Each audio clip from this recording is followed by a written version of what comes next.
Hello, my name is Hakon and welcome back to my channel, all you fabulous fighting fantasy aficionados, because today I am starting a new gamebook, Stealer of Souls, and that means there will only ever be one episode of Skylord. I do apologize for anyone who was hoping to see more of that, but I just don't like it.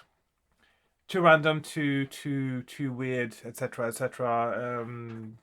Some strange things. I don't like the way the game structure, game elements are structured.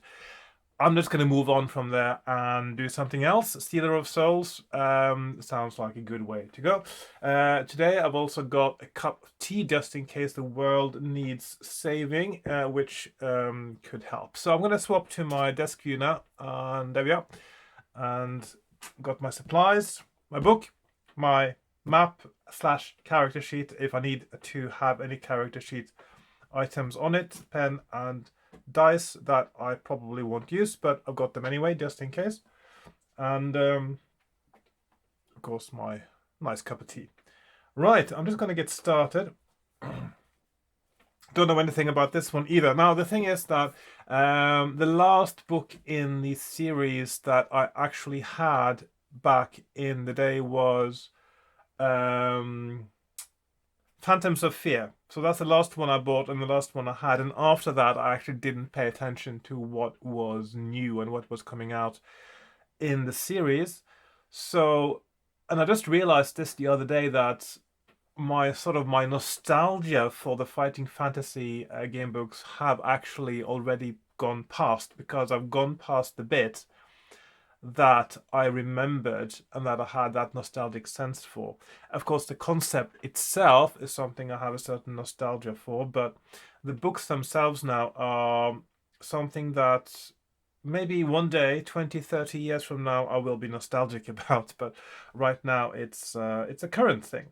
Now, interesting, very interesting cover on this one.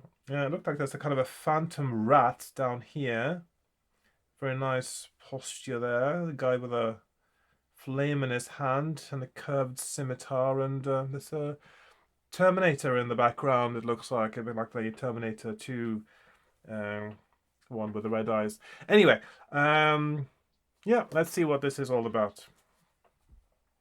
Oh, with a nice little map in the beginning. This seems to be taking place on an island, which is a very nice cop-out. If you want to do it somewhere that hasn't been done before, you just create a new island. And this is the Isle of Despair. Sometimes it feels they name these islands just to make sure that people understand what's going to happen there. We got the Dawn Mist Mountains, the Ironcap Mountains, the Thunder Hills, Lake Silver, Skull Bay Jungle, and the Great Marsh. Very imaginative names, all.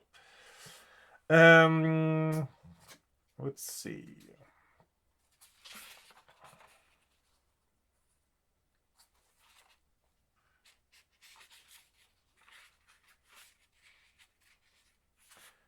Clean character sheets. Background. Let's go straight to the background. Okay. Vaniston of Poloa, a mage.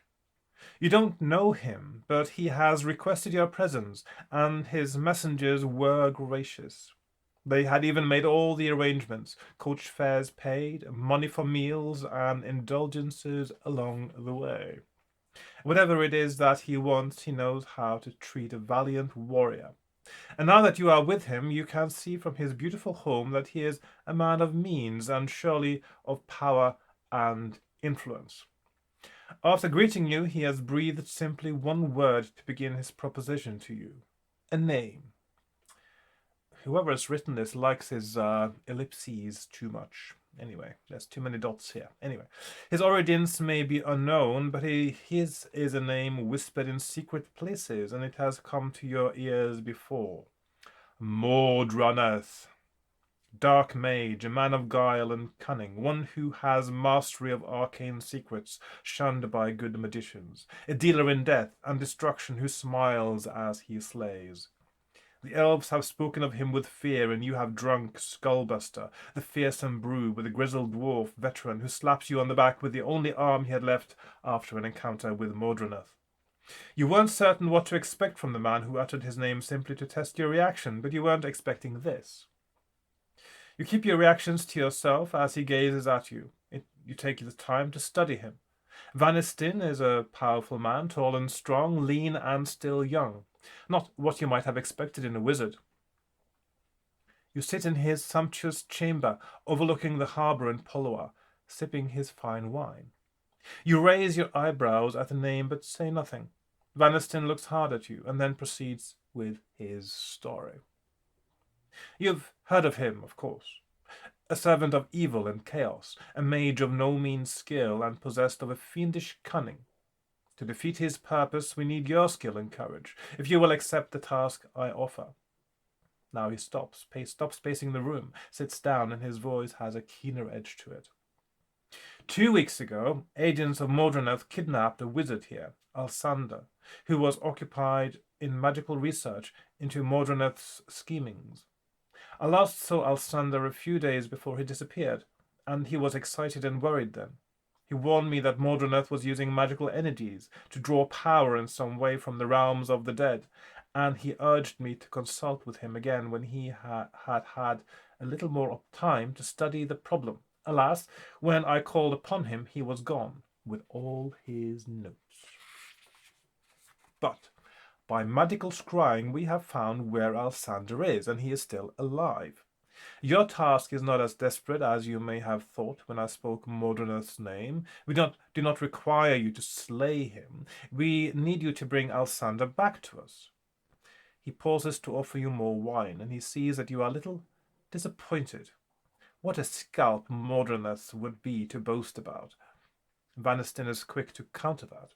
If you can rescue Alsander, you may gain the knowledge and power to overcome Modroneth himself. I can't think of anyone more capable to undertake it. You smile at his flattery. Interested? He hardly needs your nod. Modroneth has tried to fool us, but for once his ruse has failed. From our spies, we know that the Evil One is in the Lancia, but we have also discovered that Alsander is imprisoned elsewhere.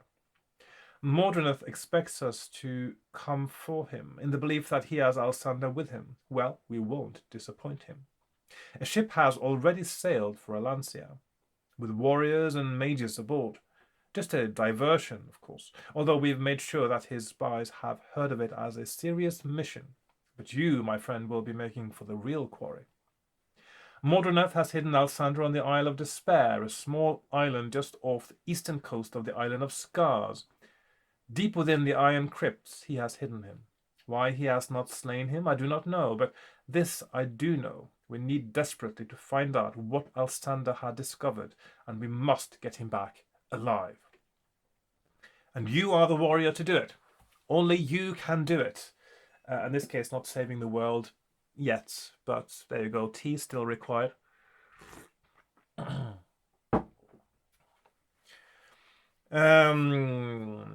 One brave hero can penetrate defenses secretly and silently. I don't know, I didn't think Warriors was actually known for penetrating defenses secretly and silently. That's thieves and rogues, isn't it? Where a group would raise too many alarms and thereby fail. And the wizard would be useless there. No magic works within the iron crypts to save that which Modroneth himself uses. I was wondering about that for a moment, because if you want to fight a wizard, what is better than the wizard? But it actually is explained in the background, which is good, because it actually gives this story some more credence that is often lacking in these kinds of game books. No, it is a brave and fearless warrior we need. A small ship. The Petrel is waiting. Is it Petrel or Petrel? The bird, not what you fill in your car. Petrel or Petrol? Anyone knows? I'll just check that. Petrol. I always imagined it was petrol actually, but it's sort of just to distinguish it from petrol. I like saying Petrel. Petrel. Let's see what the dictionary says. P-T-R-E-L. Petrol. So petrol is synonymous with petrol. So petrol. Right. So, your small ship, the Petrel, is waiting. Will you accept this quest? If you don't, then my magic will ensure that you will remember nothing of what I have just said when you leave. I cannot afford any idle gossip. But he is smiling, for he has seen your hand move to your scabbard at the prospect of the adventure. Golden glory, my friend, I can promise you both, in abundance. Let us drink to it, but not too much. The tide will be favourable in but a few hours. Now turn over. Time and tide waits for no man. Away, away for shame. Okay, right, so that is quite a nice picture, actually. So we embark, literally in this case, on this adventure. And let's see what we find. We start with paragraph numero uno, as usual. Fair weather and a good easterly breeze have sped you along your way. You should reach the Isle of Despair in but a day or two. Gareth, the ship's captain, has been well paid, and you had no problems arranging for him to pick you up after you have completed your quest. But now dark clouds are gathering and a gale is picking up. The captain gives orders for battening down the hatches and prepares to run before the wind. The first heavy drops of rain splatter down on the wooden deck. As you prepare to go below, a cry goes up from a crewman, and your gaze follows his pointing finger. A huge black bird with a wingspan of yards and outstretched talons is plummeting down from the leaden sky straight towards you. If you want to flee, turn to 55. If you wish to stay and fight the menace, turn to 127. So, flee or fight? Fight or flight, indeed. 127, fight or 55. Flee. Well, I want to flee from the first combat coming along. I'm eager to use my sword, I believe. My character certainly is. So we've got, you are in combat, excuse me, with a giant stormbird. A bit rusty this morning, my voice. I think it's the weather's sort of getting a bit colder and more autumnal.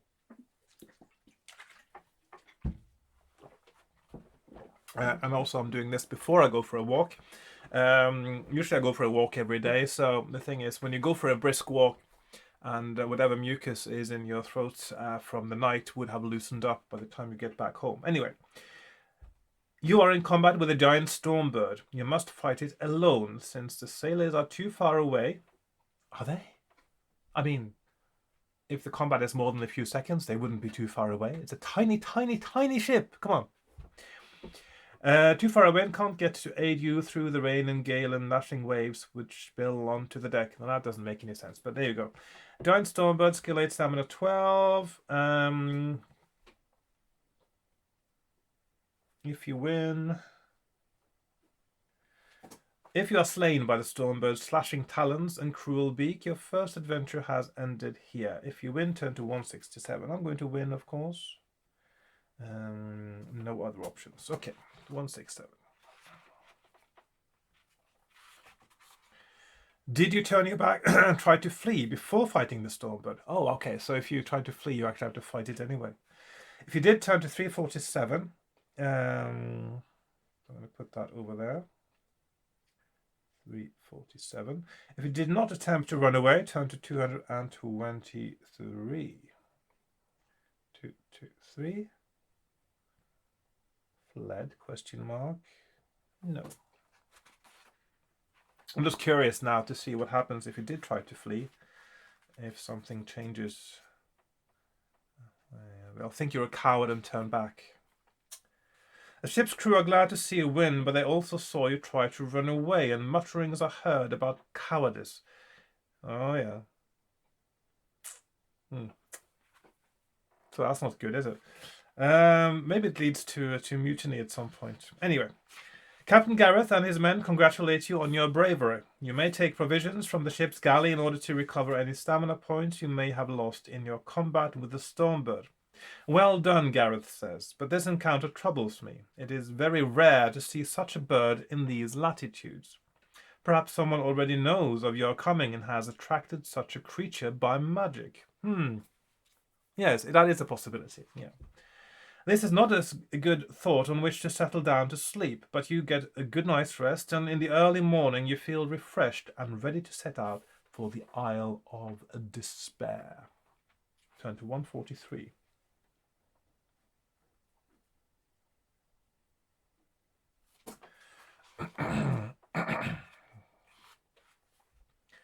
One of the sailors gives you a small jar of ointment.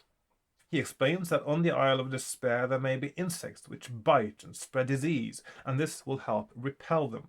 He commends you on your bravery and says he hopes his gift will help you. You thank him and collect your gear for the adventure to come. I presume that's also something you wouldn't have got if you had been a coward and ran away from the Stormbird. So I'm going to put a note here on my map, 143 ointment. That's my character sheet now. Okay. Oh yeah, just to do this properly. So this is number 34, isn't it? So FF34, page number 1. Okay. 249. On this foggy morning, you make out the Isle of Despair, a short distance away to starboard. Captain Gareth explains that there is no natural harbour here, and you must make your own way from now on. The crew lower a rowing boat into the water, and, taking all your equipment and provisions, you lower yourself into the boat and row for the shore, as the petrel glides slowly away into the gloom. You are nearly ashore when a huge pair of great pincers, trailing green and purple strands of seaweed, rise from the shallow water and snap at your oar. The streaked grey shell, beady eyes, and hooked jaws of a giant skull crab emerge after them. Will you fight the creature, throw some food at it, or try to row to shore quickly and get away? So 3 options.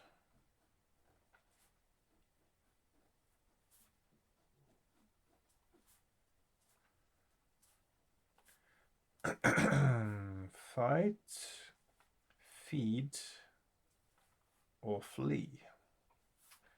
207, yeah, so fight, just fight, food, row. Okay, so I'm going to try to give it some food, see if that helps. 270.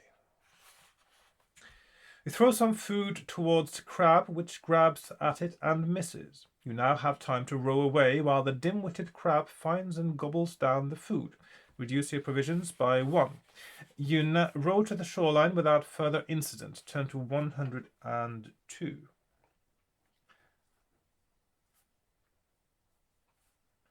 So, prov -1.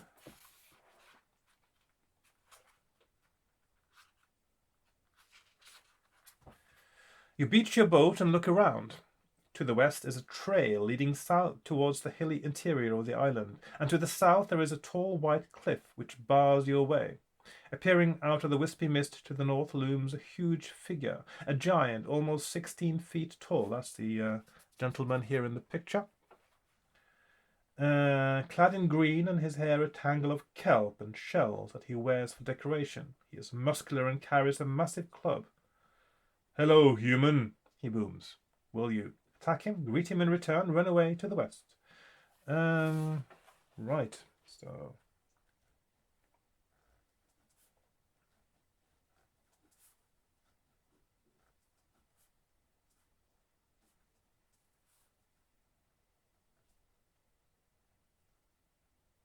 attack, greet, or run. I'm going to greet him, of course. He said hello to me. I say hello back. Seems reasonable, I think. "Sorry about Edwina," the sea giant says. "She's frisky today. I hope she hasn't hurt you." Good. He looks around at the mist. "It's going to rain. Would you care for food and shelter?" If you want to accept his offer, turn to 118. If you decline and set off west along the trail, not the train, turn to 257. So 118. Of course, he's offering me hospitality. It would be a bit rude of me not to accept, so I'm going to accept his offer. Seems like a decent fellow. You set off north together and soon reach the giant's cave, which is set into a hillside sloping down to the shoreline. You enter and look around. There's some fine fish stew simmering, and he offers you a huge bowl of it. You eat with relish. The giant looks thoughtful and says, "This is becoming an increasingly evil place. I'm not afraid, for I can look after myself, but you must be on some kind of quest here." You nod, but say nothing, determined to give nothing away. "I don't know if this will help you, but it might mean something," he says, and he retrieves an old scroll which he had carefully hidden under a large pile of shells and conches. You read it. "Singing in the wind is the harbinger of death, and the stealer of souls shall tear terrors from the minds of the damned to make his home." It seems to make little sense to you, nor can you make out all of the date inscribed in one corner. The numbers are smudged, and only 3 are legible, 350 in that order. So it seems the number is actually the clue there. So 118, so 118, clue 350.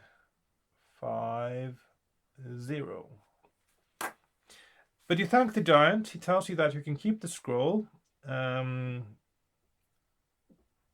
the message scroll to the list of equipment carried on your adventure sheet and make a note of the date numbers 3502. Well, it reminds you to make a note of a clue. I like it when clues are so subtle that you have to actually be responsible yourself for picking them up.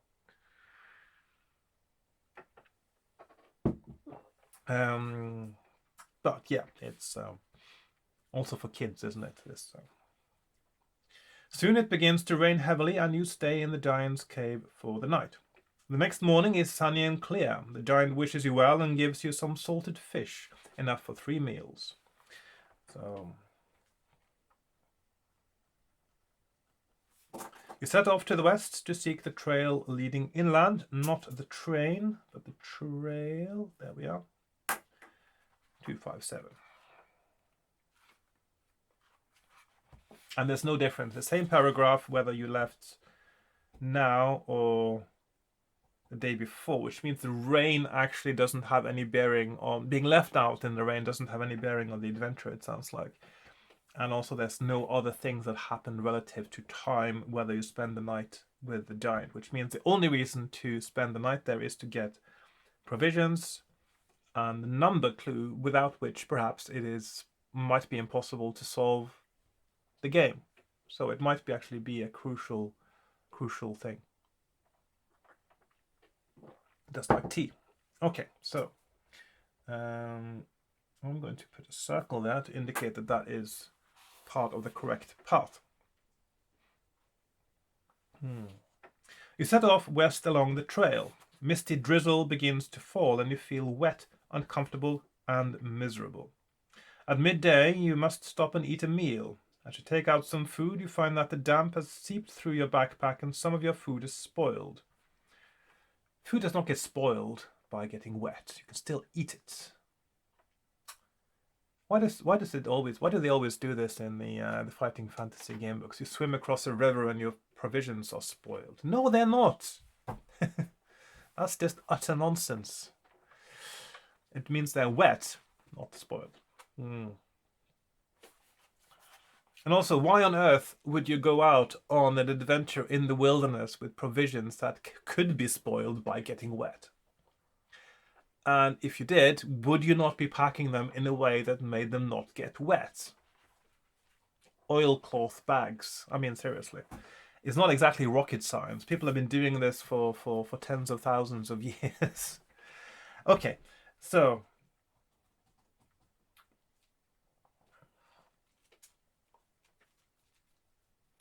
and also this seems a bit unfair because this really should have been game design wise now. You should have this thing with the water wetness spoiling provision should only happen if you didn't stay with the giant. After staying with the giant, it should be the next day, and it should be a sunny day.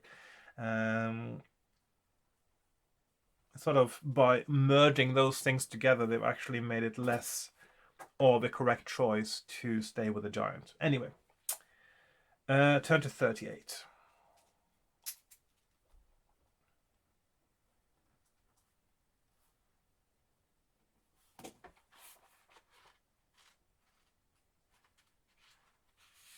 The trail splits.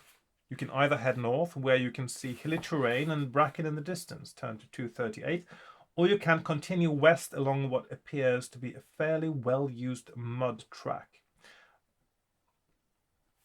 Do I actually know where I'm going on this island? Some caves, was it?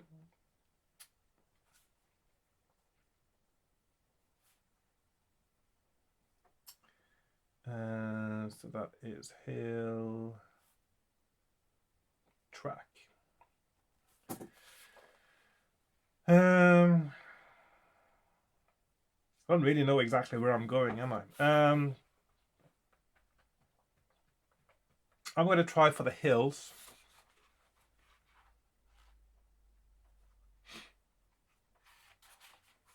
You trudge on, the light begins to fail. Not far away, you make out a small cave in the hills to the west of the path. It's too dangerous to sleep out in the open, is it? So you approach the cave. How do you know? Have you seen anything to indicate that it's too dangerous? So you approach the cave carefully and move in. I think it would be more dangerous to sleep in the cave, because if it's dangerous to sleep out in the open, it means that lots of creatures that would find it dangerous to sleep out in the open would sleep inside a cave, and they being in a cave and being very defensive about it might make it more dangerous to sleep in a cave. Yeah.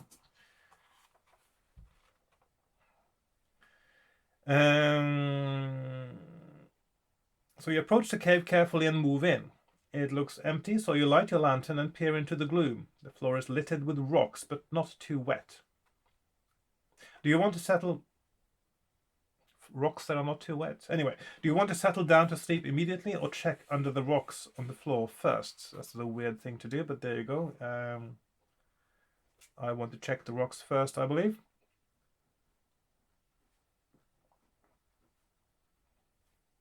So 159 or 337.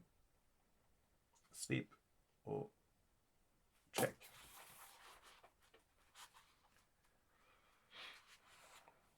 All you find for your troubles is a large centipede that scuttles out from under a rock and nips you with its poisonous bite. You crush it angrily under your heel, but you suffer the loss of 2 stamina points. Turn to 337. Okay, -2 stamina, and that is not the correct choice.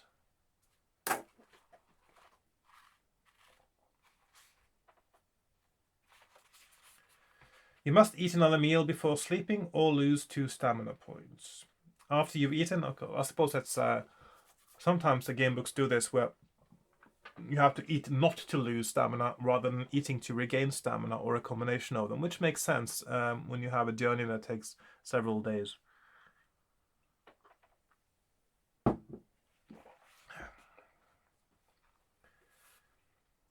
After you've eaten, you unroll your blanket and try to get some sleep. The wind howls outside, and during the night, a storm thunders overhead.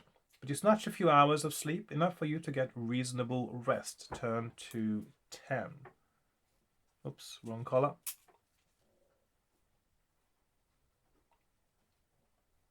Yeah.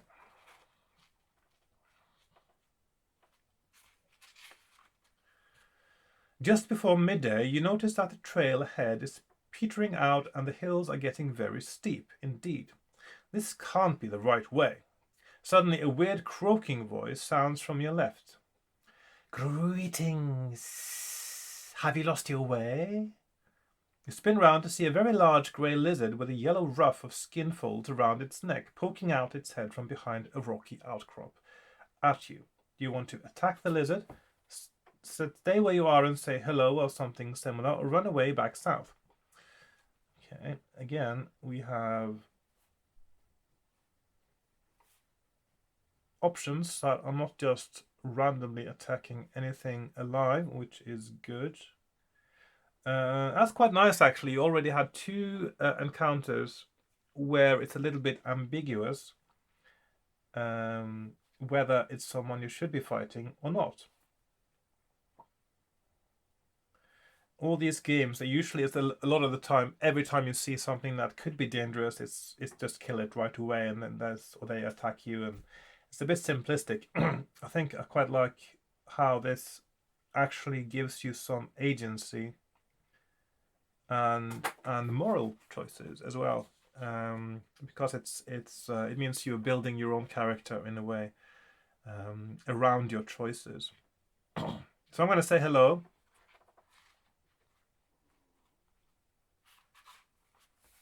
The strange talking lizard seems friendly, and it wants your help. It tells you that a foul pair of predators, giant stormbirds, are in the habit of stealing its eggs. The lizard can't climb up to the bird's nest to drive them away. It wants you to kill the birds for it, and it promises you a reward, a fine rosy pink pearl. Will you? Say you've already killed one stormbird, agree to help a lizard, refuse to help. Well, I already have killed one stormbird, not that one, but a stormbird. So I'm going to move those options up here.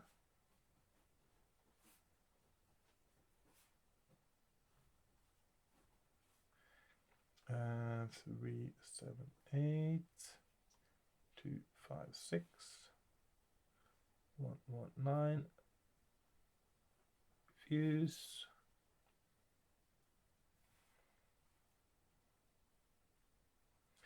I'm not sure if telling him that I've killed one already will make much of a difference compared to agreeing to help him, but I have already killed one, so I suppose in a sort of casual conversation where one discusses killing stormbirds, I would sort of mention that, yeah, I already killed one on the boat getting over here, so my character would probably do that. Let's see.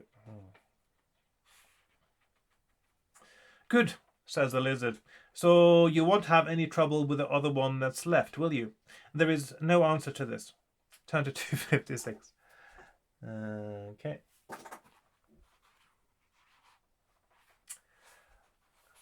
The nest is just up there to the northeast, says the lizard, and indeed you can just make it out, on top of a rocky outcrop.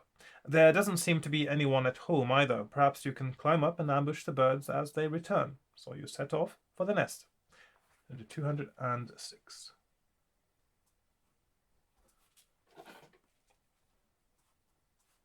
206. Okay.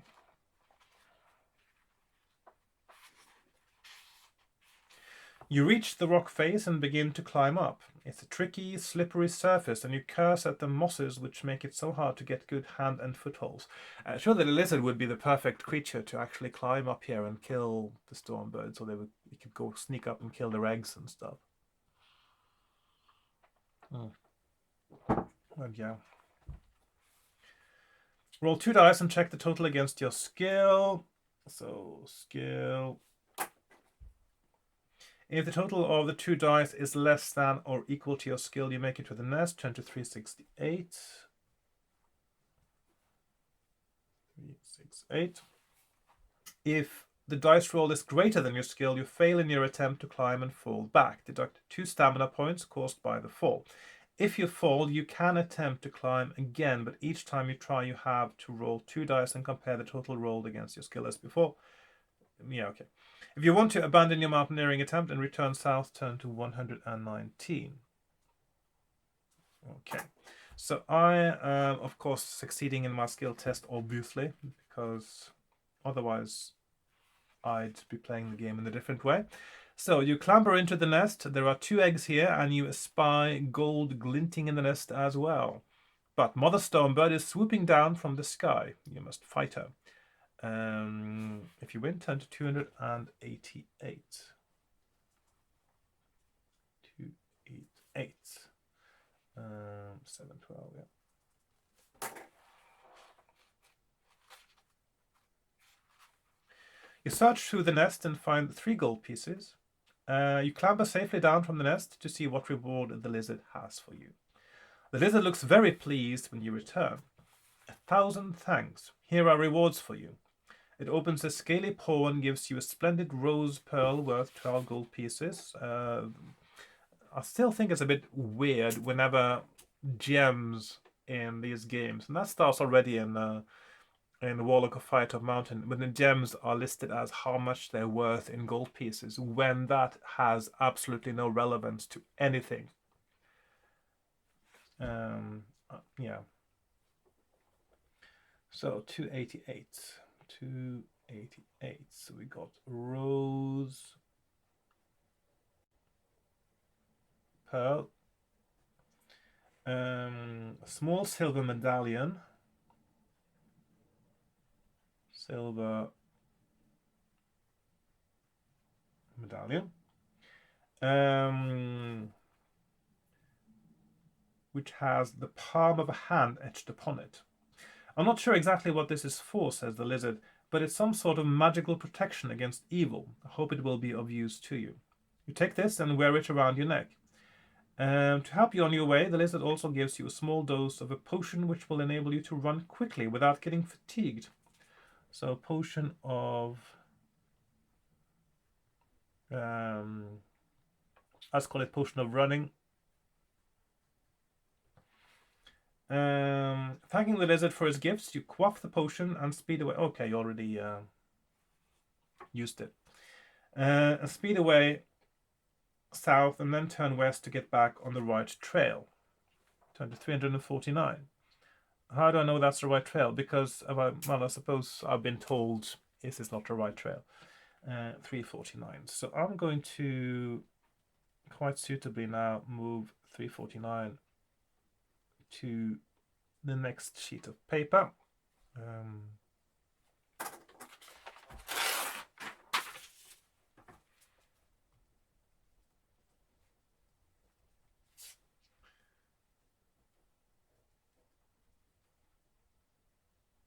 Okay.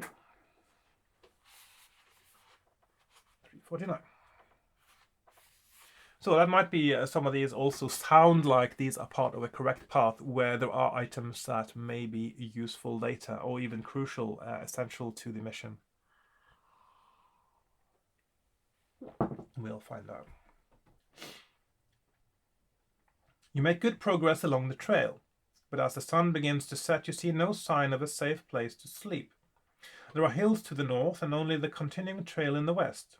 To the south, there's a small copse of trees nestling against the rock face. You move up to take a look around. As you warily check the trees, a tiny thin face with drooping pointed ears and sharp little black eyes peers round a clump of bushes.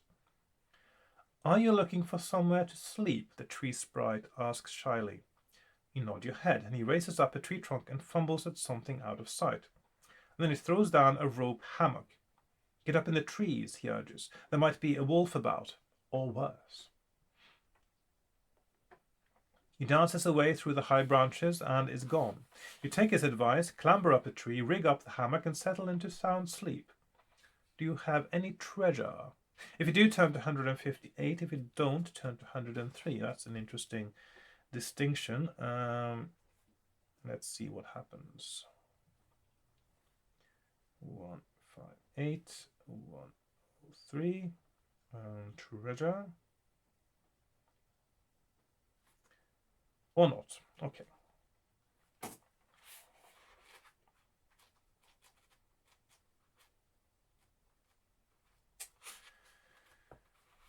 You must now test your luck. If you're lucky, turn to 239. Okay. Luck. Okay. 239 or 338. Lucky. I'll say I'm lucky because I can't be bothered to not be lucky right now. You are awakened by the sprite rummaging through your backpack. Angrily, you grab him and put a stop to his thievery. He whimpers and begs you to spare his life. He even offers you magic if you will let him go. Do you want to break the little pest's neck or tell him that you might spare his life after all? So again, you actually get a moral choice. Interestingly. 278 or 39. So I'm going to spare him after all. He's a thief, but he doesn't deserve to die. The sprite thanks you for your mercy. In return for sparing his life, he gives you a small pouch with 3 tiny bags of luck powder. Okay, 39.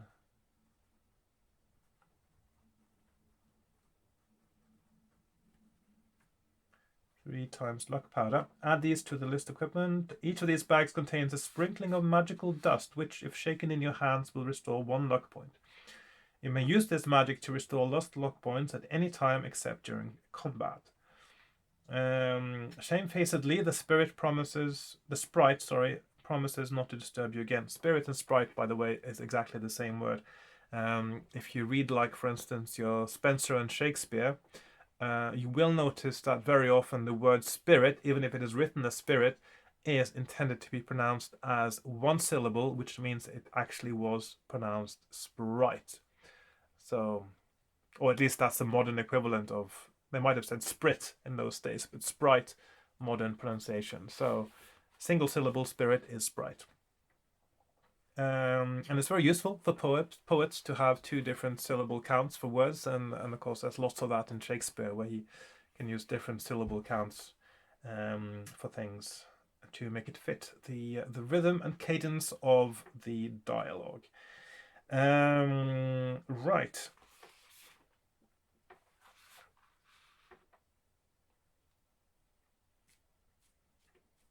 You wake next morning fairly refreshed by your sleep and regain 2 stamina points. Turn to 103, which is the same as not having treasure. Okay. Of course. Or is it? Actually, no, that means you actually sleep better. Because you wouldn't get 2 stamina points if you didn't have treasure, and if you didn't go through that whole thing, and you wouldn't get the luck powder. So, yeah, it's a good thing to have treasure, and then being lucky, and then getting, yeah, so it's, again, the correct moral choice not to kill actually gives you an advantage. In both the case of the giant, the lizard, and now the sprite, you've always, in all those 3 cases, you had a choice of actually killing the creatures, and if you had done that, you would have been missing some bits that actually help you in your quest. I like that a lot. You set off on a fine day with the cries of seabirds in your ears, petrels, for instance, and before long you arrive at a crossroads. By the side of the path to the north, there stands a wooden pole with a skull atop it. By the southern path, there is a bloodied fistful of bird's feathers on a pointed stick. There's nothing to mark the path, which continues westwards. Okay. I don't know if there's supposed to be some kind of clue in the markings on these paths. 327 north, 181 west, 128 south.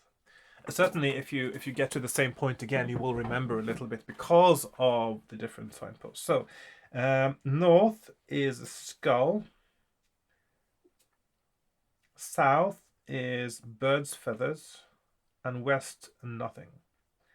Well, I know curiosity sort of killed the cat, but skulls. Let's try the skulls. I mean, there are 2 options, really, isn't it? Somebody who wanted to help others avoid the path put up a signpost saying there's a skull, but a skull because this is where you die. Or somebody who don't want visitors put up a signpost with a skull saying this is where you will get killed because I don't want you here. But that might be a bluff. So, in any case, I'm curious to find out, and I'm going to start with the one with the skull, 327. You pass by the skull. As you walk away, a horrid wheezing laugh as dry as grave dust follows you. You look around and see the skull is facing you now, its jaws open in a mocking grin. You move hurriedly away, and soon you are striding through overgrown scrubland, and the ground is sloping downwards. You are heading into woodlands. There are many pools of stagnant water, and clouds of buzzing insects swarm around you. If you have a jar of ointment, you must apply this now, and you will be protected. If you do not have the jar, you must deduct 3 points of stamina because of the effects of insect bites. Okay, so this is where the jar comes in handy a little bit. Not crucial to the way I am playing, of course. So this is our swamp, jungle, or great, yeah, jungle, I suppose. Yeah. 191, yes. Ahead, you catch a glimpse of a wooden cottage nestling among some trees, but you are also sure you can hear the sound of clashing metal. As you stand and watch, 2 hobgoblins appear from behind the cottage. They are fighting each other. Will you leave them to it and retrace your steps back south, move in and attack them, stay where you are and try to keep out of sight? So 3 options.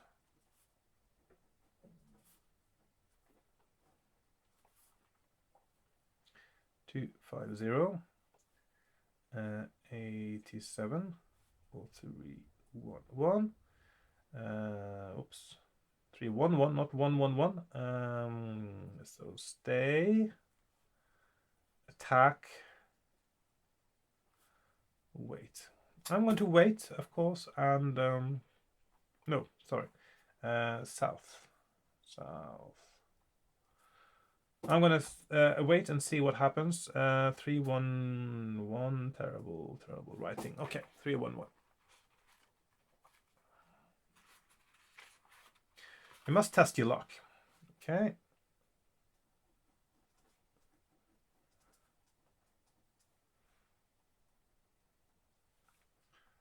14, 87. Oh, hang on. 87.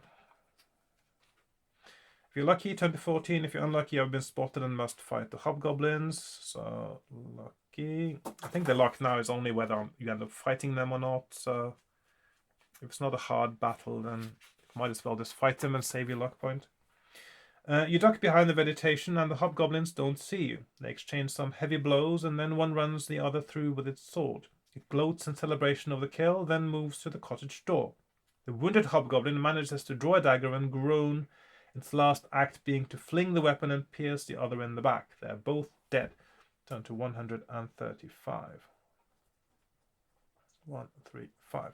I'm just guessing now, if you attack them and win, it goes to the same paragraph. Just double check now. Yeah. Which makes sense. You head for the cottage, approach the open doorway and peer in. The windows are shuttered and little light penetrates inside, but in the room you can see someone tied to a chair. He tries to raise a hand but cannot sustain the effort and groans heavily. He is clearly weak and in pain. When you look more closely, go in and untie, ignore him and head back south. Okay, so we've got 250.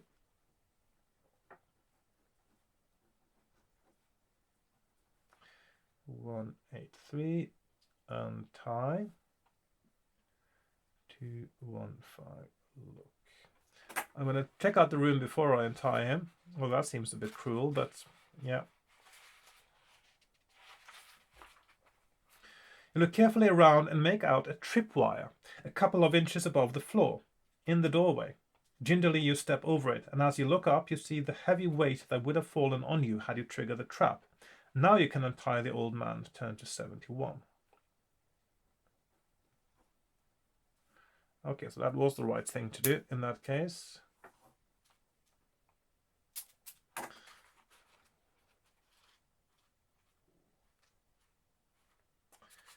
The old man is barely conscious and is clearly very weak. His lips are cracked and dry and his skin is ashen.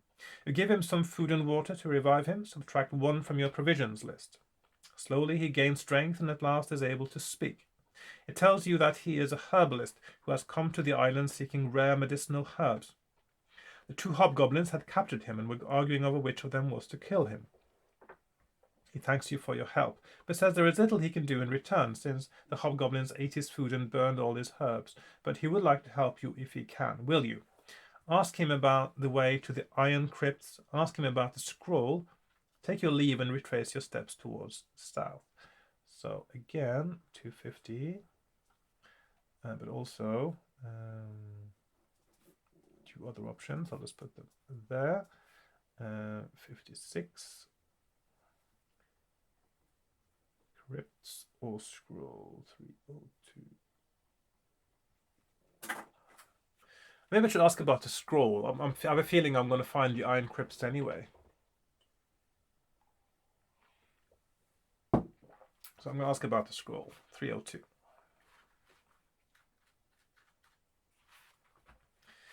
He looks over the scroll intently, but then sighs and hands it back to you. It is too abstruse for me to scry. Perhaps Al-Kandi could help you. He is the shaman of the tribesmen to the south. Approach them in peace and they will not harm you. They are good people. You thank him, and since he looks better now and says he will take very great care in future, you bid him farewell. Add 1 luck point. Plus 1 luck. As you are about to set off, you notice a glint of gold beneath the fallen body of one of the hobgoblins. You stoop down and pick up the 2 gold pieces you missed before. Plus 2 gold. The extra treasure puts you in good spirits as you set off southwards again, turn to 250. I'm just curious now if the other option would have been very useful. Yeah, okay, maybe not. 250 anyway. Let's see. You make your way back to the crossroads. Now you can either turn west along an unmarked trail or go south past the bloodied feathers on a pointed stick set in the ground. If you go west, turn to 181. If you go south, turn to 128. So I want to go south because that's where I said the tribe was. 128. The trail grows more overgrown as it descends into thick, verdant vegetation. Masses of bushes, ferns, vines, and trailing roots. Gaudy insects buzz lazily round in the air. It is very warm and humid, and you use up a lot of energy hacking your way through the undergrowth in overgrown parts of the trail. Deduct 2 points from your stamina. Suddenly 2 men just seem to melt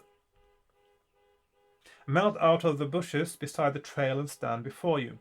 Now, car alarms, if you can hear that, is one of the most pointless things ever because they only seem to ever get triggered by the people who own the cars or by the wind in the middle of the night. Hardly anyone around here has car alarms, and but they do go off, and obviously there's never, absolutely never, they go off when somebody is actually trying to steal something from the car. Not in this neighborhood, anyway. So, 2 men just seem to melt out of the bushes beside the trail and stand before you. They are dark-skinned and wear loincloths, and they carry spears. These they point towards you and gesture wildly. You have no idea what it is they are trying to tell you, but their spears are sharp. Will you attack them, try to greet them, or offer them a gold piece? Okay.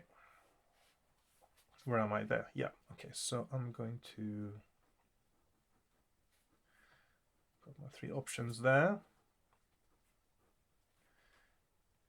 310, 168, or 224. Gold. Greet. Attack. Do I start with gold or greeting? I'll try to greet them in some way. You advance with palms outstretched. The men realize you aren't hostile, so they lower their spears a little. They guide you along the path, and after an hour or so, they usher you into their village. Turn to 208. Okay. 208. There are some 30 or so warriors in the village, with womenfolk and shy children who point and stare at you. Why are there warriors? If this is an isolated tribe on an island, do you need warriors? No. They're men. Warriors? Oh, yeah. Armed men, not warriors necessarily. That's so typecasting and stereotyping. Anyway, with women, folk, and shy children who point and stare at you. You begin to feel uncomfortable, but then a richly dressed native bearing a ceremonial staff decorated with silver filigree and magnificent plumes appears from the grandest of the mud and wattle huts and approaches you. Haltingly, he speaks in a language you can understand. I am Alkandi, High Shaman of the Kiarabus, and we see you come in peace. You are not one of the evil ones. We welcome you with hospitality. He takes you into his hut, and soon a fine meal is laid before you, restoring 3 points of lost stamina. After you have eaten, the shaman looks at you a little craftily. Perhaps some trade between us would bond our friendship, he says. If you have any treasure and are willing to trade at least a little, turn to 329. If you have no treasure or are unwilling to consider trade, turn to 258. So I do have some treasure, of course. 258. No. Or 329. Trade.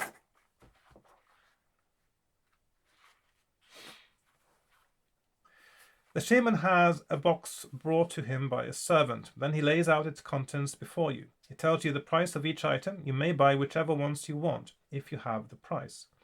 Add the items to the list of equipment on your adventure sheet, reducing your treasure accordingly. You can't haggle with him. He's too crafty for that. If you do not have enough gold pieces for everything you'd like to take, but you do have a rose pearl, Alkandi will give you items up to the value of 8 gold pieces in return for the pearl. And no haggling! The items the shaman offers you are a silver feather, ebony key, ivory statuette of a cat, 15-foot rope, small white gem, and phial of white oil. How much money do I have? I had I'll start with 10 gold. Hang on. This is one of those points where I definitely don't want to be cheating. Okay.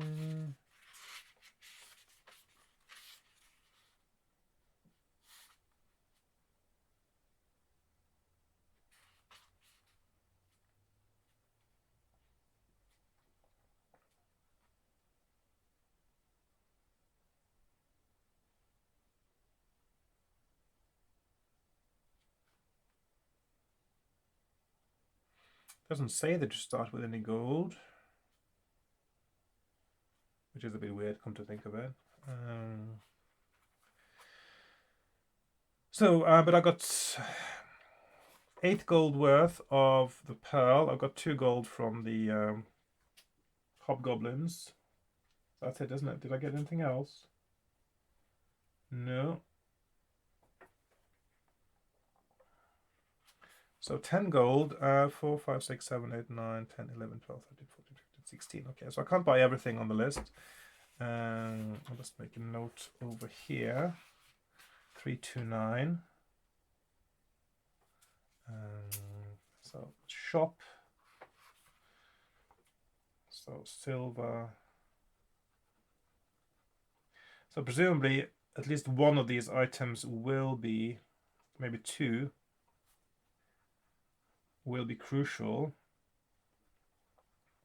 Some of them might actually be crucial depending on exactly what path you take, even if there are different paths that lead to the same place. And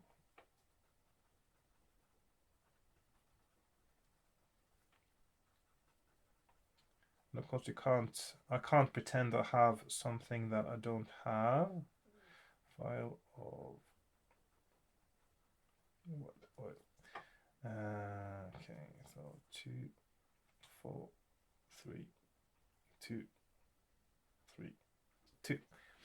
So I've got 10 gold pieces worth of stuff I can buy, if I want to spend all my gold, of course. So I want to get the ebony key, that's 4. 15-foot rope, that's 6.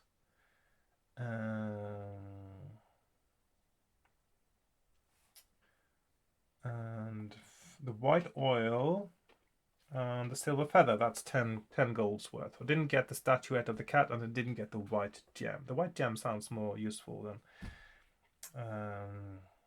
yeah. Let's go with the white gem instead of the feather and the oil. So that is, I've got 1 gold piece left as well. Okay. You may also buy provisions. 1 gold piece will buy enough for 2 meals. Okay, that indicates to me that of these items here, you definitely don't need that many of them to win the game, but maybe you need only 1, even. When you have completed your purchases, the shaman has you shown to a comfortable hut where you can sleep peacefully, so turn to 101. But if you buy nothing, turn to 144. Okay.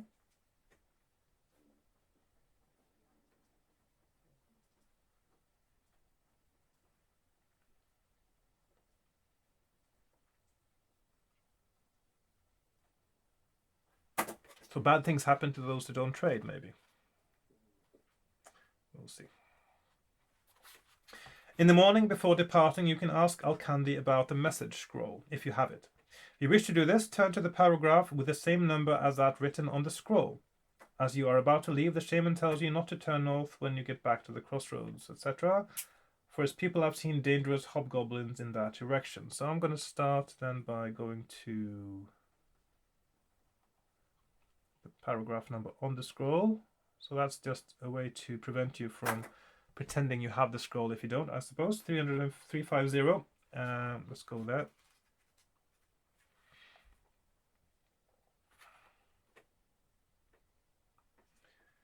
Alkandi reads the scroll and a worried frown crosses his... Oh, this all goes to, by the way, to 181 now. And this also... Okay. Alkandi reads the scroll and a worried frown crosses his brow. I have sensed some magical evil in the nighttime breezes lately. Whisperings of tormented souls imprisoned by an evil creature. Yeah.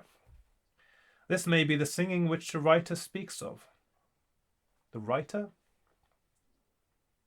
I feel also that the spirits of the dead lie uneasy here, that old terrors are awakened by one who has come here. Perhaps this one is the stealer of souls mentioned. I can tell you no more, but take heed of the writer's words and beware of singing voices that lure you. Beware of singing voices. That might be a little hint there.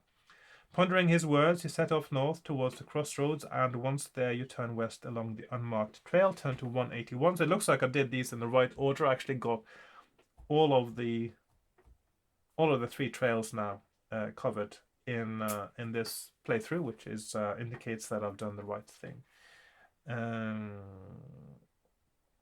So beware of singing voices that lure you. So sirens, I suppose. I'm not going to put that up here. 350 hint. Beware of singing voices. Okay.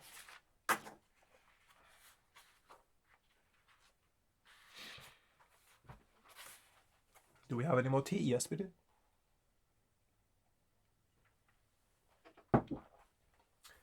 Having reached the crossroads on the trail, you set off west along the unmarked path. You are heading into undulating low foothills, and your legs grow tired as you march. There are craggy peaks to the north, and the trail turns northwest towards them. It is late afternoon when you begin to grow hungry, and you must stop and eat a meal. The rays of the setting sun bathe the countryside in a warm glow and reflect back from some kind of small building, made of grey rock to the west. You could reach it in an hour. You can either make for the building or continue on the trail. Okay. Excuse me, someone at the door. Right, I am back. Some mail and something that didn't quite fit in the mail slot. I even got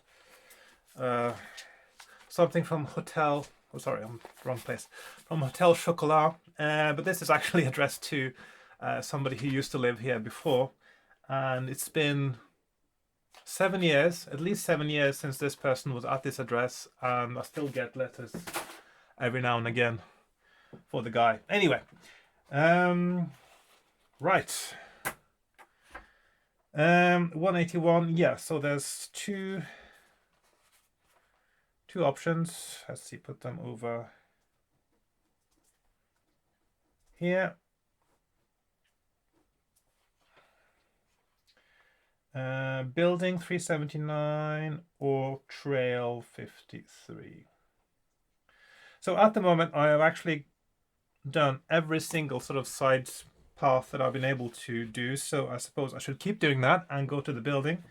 At some point, it is going to kill me probably to do that. But for the moment, it's been all beneficial to go everywhere. Right. Struggling across rocky terrain, you arrive at the building just as twilight descends. This is a small, simple structure, without windows, but with an open door facing west. It is too gloomy to see what is inside. You will have to enter, for you need safe shelter. So you light a lantern and move in. A groan greets you as you enter. In the gloom, you make out a man chained to a wall. Quite an evocative picture there. On one side of what could be an altar, he reaches out hand to you as you enter and begs your help, mumbling in an unknown tongue. Will you attack him, approach and help him, or stay where you are and look around you? Okay. There seems to be a pattern emerging here. Every time you meet someone, you get three options: attack, greet or talk, look around, see what else is going on. But this is not a bad pattern to repeat, because I think it makes sense. And very often it shows you there are other options than just attacking, which is quite good. So I am going to, as far as repeating patterns go, it is definitely better than the one in Skylord, where you keep going when you go through that spaceship with the orange blobs and you get this long list of things you can pick up. Pick two of these, pick two of these, pick two of these. Which was a bit bizarre. Anyway, 69, attack. Maybe he's saying, attack me, kill me! You never know. 390, help, and look around. I'm going to start by looking around again, because you never know, something strange might be going on here. I mean, seriously, it says, oh, it's safer inside. It's always safer inside. And then you go inside a place like this, and it seems like it might not be safer inside. But, yeah. You don't move, but he does. The illusion melts away so that you can see the black-robed dark priest for what he is, but not before a spell of magical cold is... Okay, so in this case, you should attack him is the correct answer. But not before a spell of magical cold has wrapped you in a numbing blackness. Deduct 6 points from your stamina. That's quite some magic. If you are still alive, he moves in to finish you off with his mace turned to 367. Okay. So, 3, 6, 7. So in that case, looking is the wrong thing to do. -6 stamina. So attack in this case is probably the correct course of action. I'm just going to make a note of that for future reference.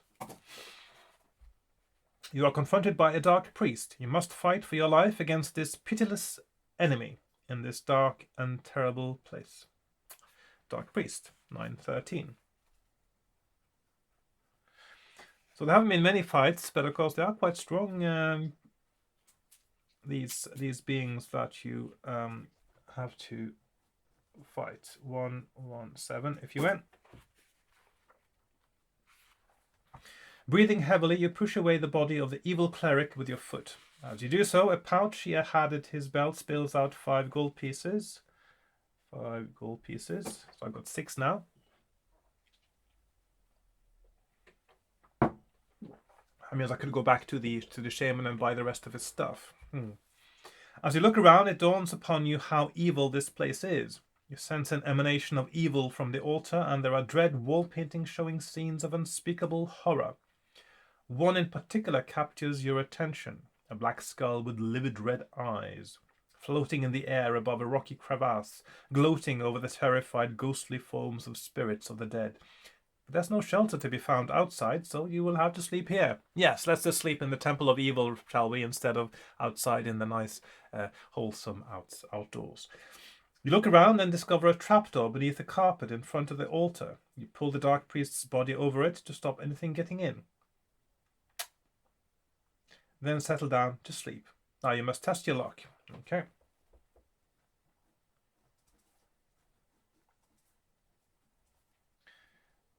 Luck, lucky 237 or unlucky 279. I'm going to be lucky again. I'm going to sleep all night to get lucky. Okay. Do you have a silver medallion? If you do, turn to 192. Okay, I do have a silver medallion. Okay, silver medallion is to, hang on, 192. 192.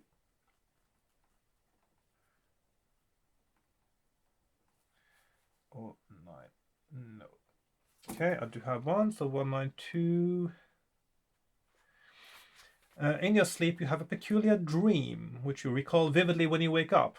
In the dream, you are standing before a stone statue of a man. As you look at it, wisps of smoke pour from its mouth and form a skeletal shape which strikes at you with yellowed claws. But a pure white light shines from the medallion around your neck, and you realize the thing is merely an illusion. One blow from your sword destroys it, and it is but a harmless small cloud of smoke. You know this is a good omen. Regain 1 luck point. When you set off again the next morning, you can either head east to the trail and then set off northwest again, or open the trapdoor and see what is below. Okay. Do I really want to find out? Yes, I do.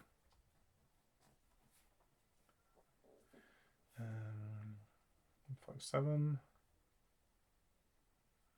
Trapdoor or 339. Northwest. 157. Trapdoor. Using your lantern, you descend the steeply cut stone steps to the winding limestone passages below. These twist and turn, and you seem to spend hours traveling with only faint sounds of dripping water for company. That sounds very Lovecraftian. You must stop to eat a meal during your travels or deduct 2 points from your stamina. Next, you must test your luck. If you're lucky, turn to 388. There's a lot of luck testing in this one. 85 or 388. Lucky. I'll be lucky. 88. At last, your patient travels are rewarded. You turn a corner and some 50 yards away you see a pair of iron railing gates set into limestone walls. You have reached your first goal, the entrance to the iron crypt. Okay. Turn to 277.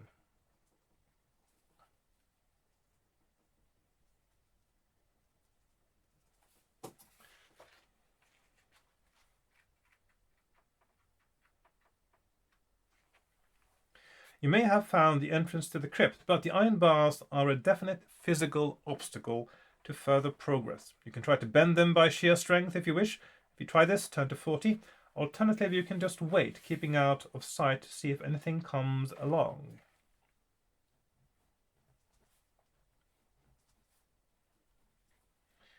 Okay, 104 or 40. Bend or wait. I'm going to wait and see. After a few minutes, you hear the sound of footsteps coming down the passage from beyond the railing gates. You don't get to test your patience much, do you? Just a few minutes of waiting.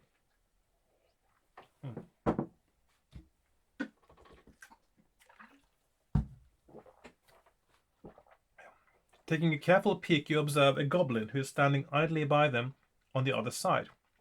You can either keep still and do nothing, otherwise you may try making some slight noise while staying out of sight to see what happens. Okay.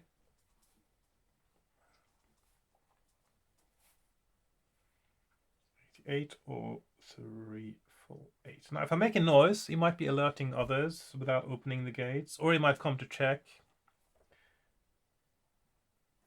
Both might work. It seems to be a guard, though.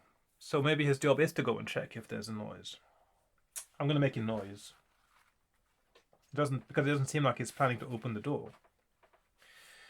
You hear a shout and the patter of nasty little goblin feet. Why nasty? Then the sound of creaking railings. The goblin has called a friend along, and they open the gates and now stand before you, their swords at the ready. It is futile to try talking to them, so you must fight them, one at a time. Okay. If you win, the gates are open, and you can now head along the passageway. So this seems to be the right thing to do. Just make a note of that. Keeping your sword unsheathed, that's a good idea. There may be more goblins about. Turn to 326. I'm going to swap pages now. 326 PTO.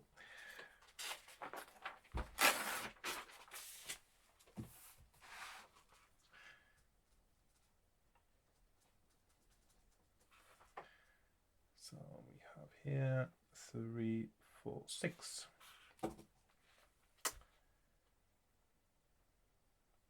Does that 306? 326. Sorry. 326. You head north along a limestone passageway, your eyes slowly adapting to the dim light provided by stubby growths of luminous mosses and lichens on the walls.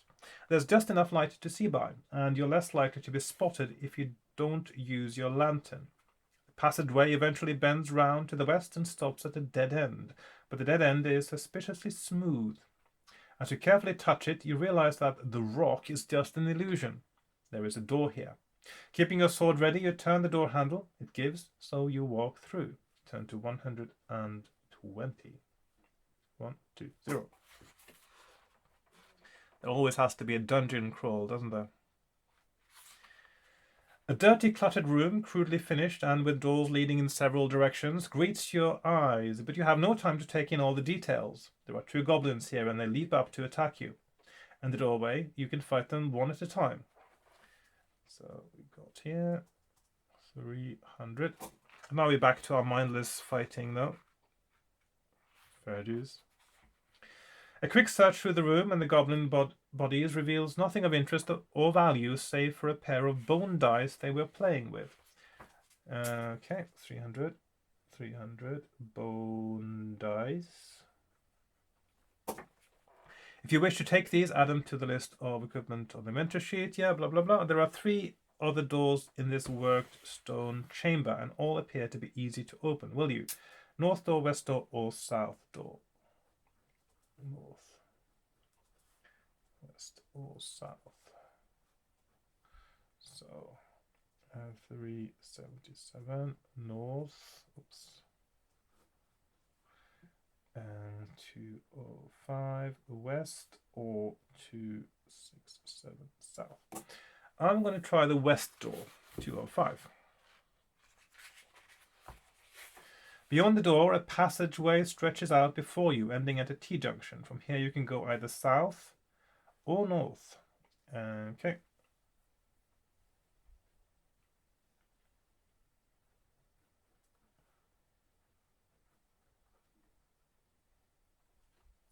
One, 3, 6 north or 2, 6, 8 south.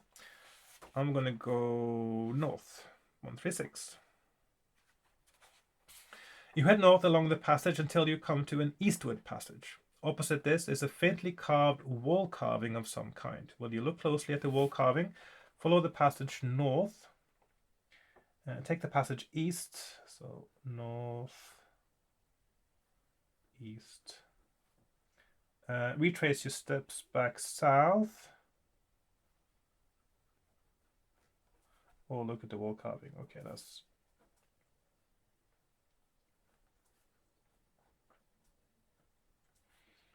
So 1, 2, 9 south, 72 east. This feels a bit maze-like. 184 or 216 wall carving.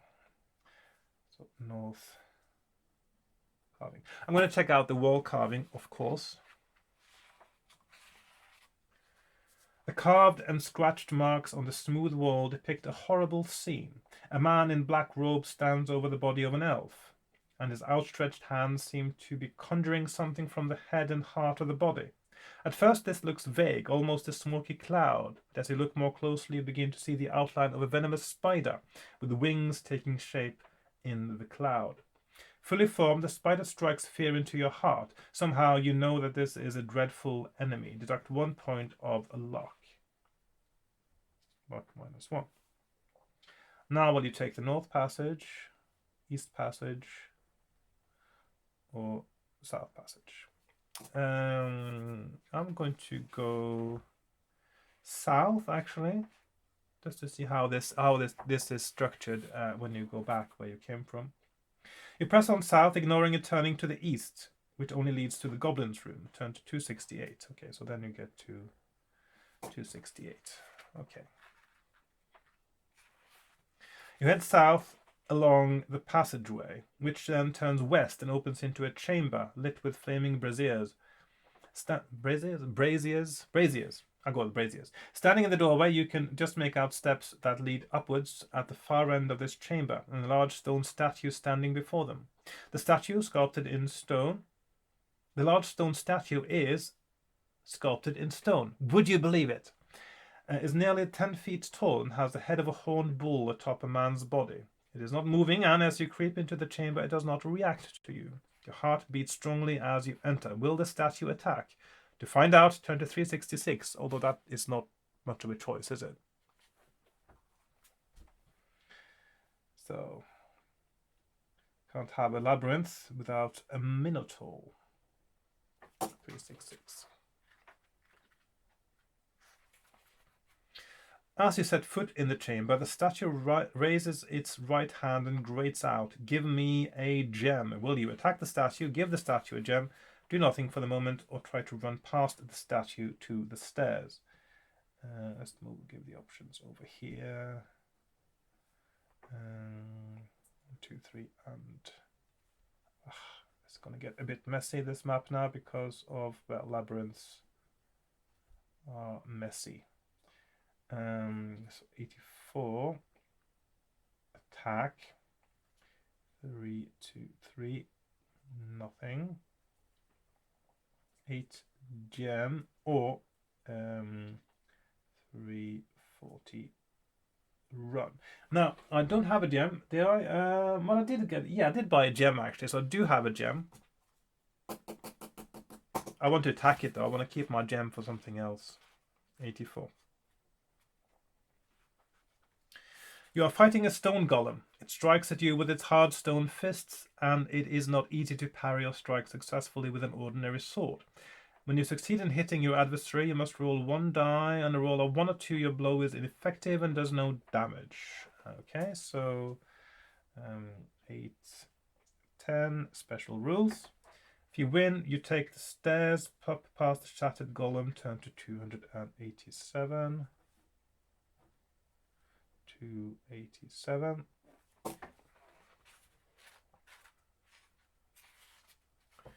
You ascend to an east-west passageway. It is dark and you must use your lantern. You see that the western passage soon turns south. If you want to take this path, turn to 218. If you prefer to head west, turn to 106. Let's move up here a bit so we got a bit more space. Okay. So it's south, so west to south, 218, west going south, or west 106. Okay.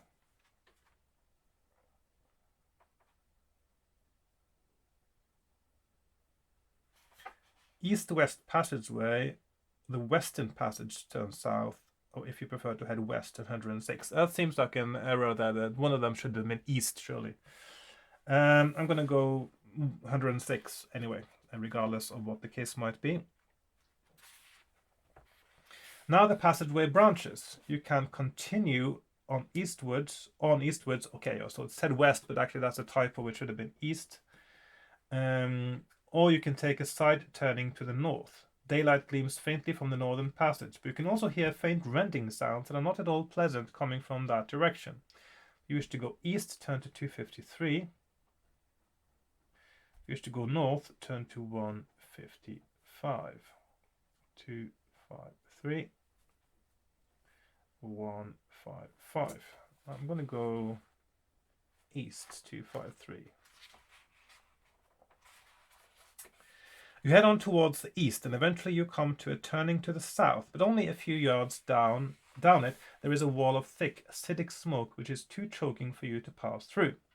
You continue on to the east, then the passageway turns northwards. Beyond is daylight, and you can see a chamber at the end of the tunnel, strewn with rocks and branches. You cannot see anything hostile from where you stand, so you enter, turn to 354. So I'm going to go 354.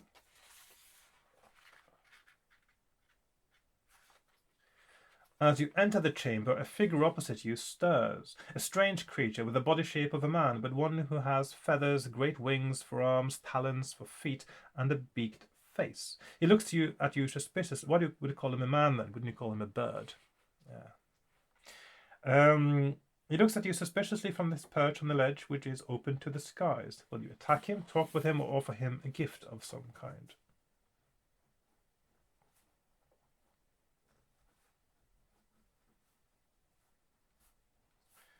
186, attack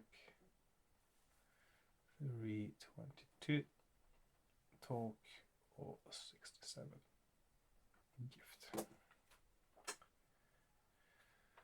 Maybe he wants a silver feather. Anyway, I'm going to talk to him.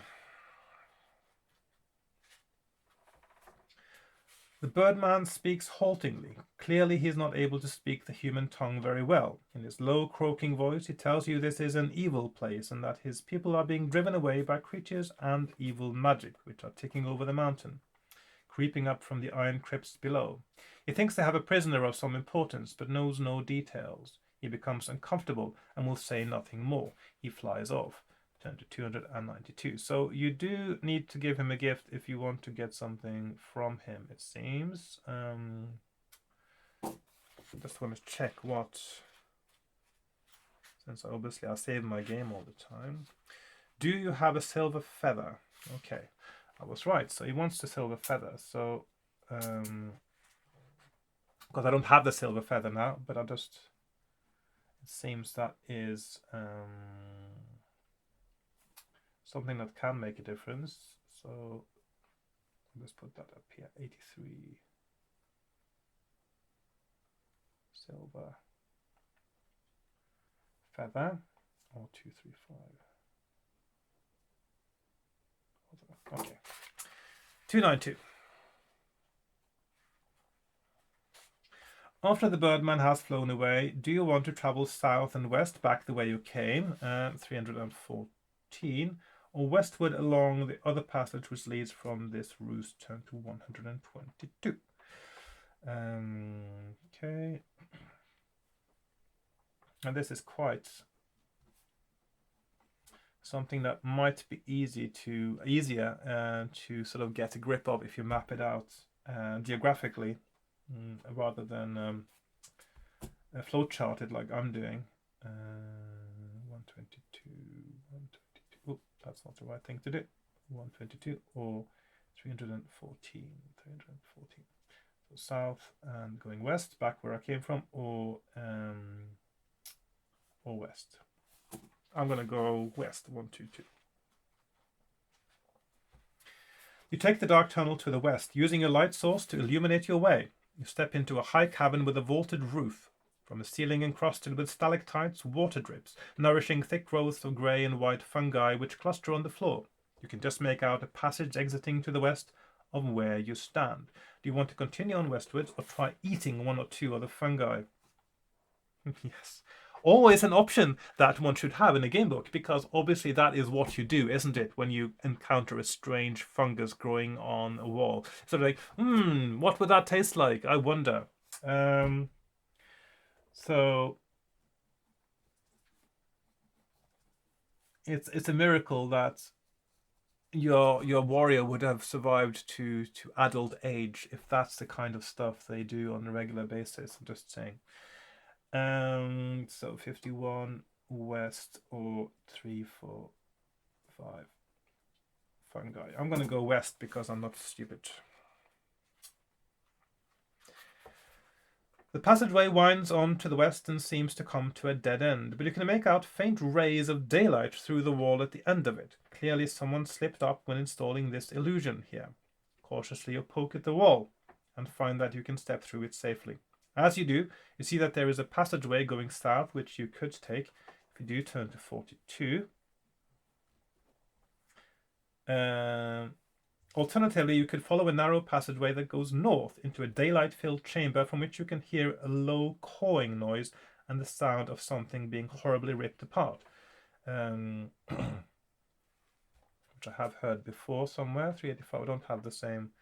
So I'm thinking these things are going to connect in some strange ways eventually. I'm just going to do like that actually. 385 north. Okay, I'm going to go south again because it seems like I can circle around a little bit, and that might help me to actually cover everything. You head south back to an east-west passageway. To the east, a pall of black smoke blocks your path. The choking fumes make that way impassable, so you must head west and then follow that passageway as it bends southwards. Turn to 218, that's down here. So let's see where that leads to. Just a little way past the southern twist in the passageway, you can see 2 doors next to each other, one on each side of the wall, to the east and the west. When you open the east door, I'm always a bit astounded, by the way, how and when you're underground, how you can actually tell east, west, and north. I mean, seriously, no, you can't. It would make so much more sense. I know that it makes sense because whoever has made the game, they've mapped it out and they think of it in terms of north and south and east and west. And of course, it also negates the need to create different paragraphs, whether you're coming from the north or the south, or depending. But in many cases, the only thing that really makes sense, because that's what you experience, is left or right or straight ahead. So, yeah. So we got options, doors. I'm gonna do 1 door there, 1 door there. So that's 90 east, 3, 5, 8 west door, east door, or ignore the doors and carry on south, which is 283.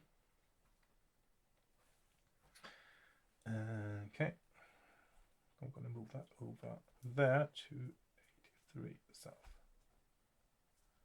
So I'm going to check out the east door and go to 90.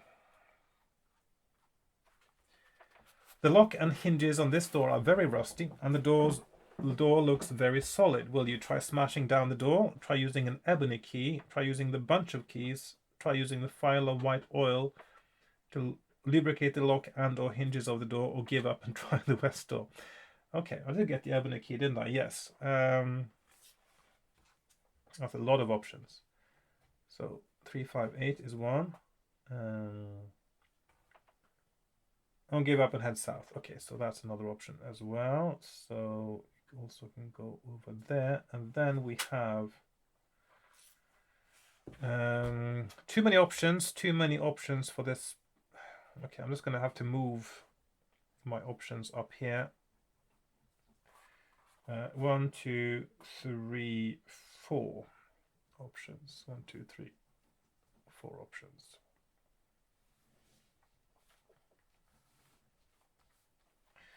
So, 270, let's see, 210, 210, 275, 74, or 138. So it's smash, ebony, bunch, oil. Yeah, so I'm going to use my ebony key, see if that works. The ebony key doesn't fit. Worse luck, will you? And then we have a bunch of keys. File of white oil. Smash, is that no longer an option? Why is smash no longer an option? That doesn't make any sense, does it? So I didn't get the oil, so I can't try that. I don't have a bunch of keys. Can't try that. I'm going to go back one step and try to smash the door, although it sounds like it's one of those things that you can't actually do. Try kicking the door down, but it is stuck fast. You also make a lot of noise doing this, and you hear footfalls to the north coming fast towards you. So it sounds like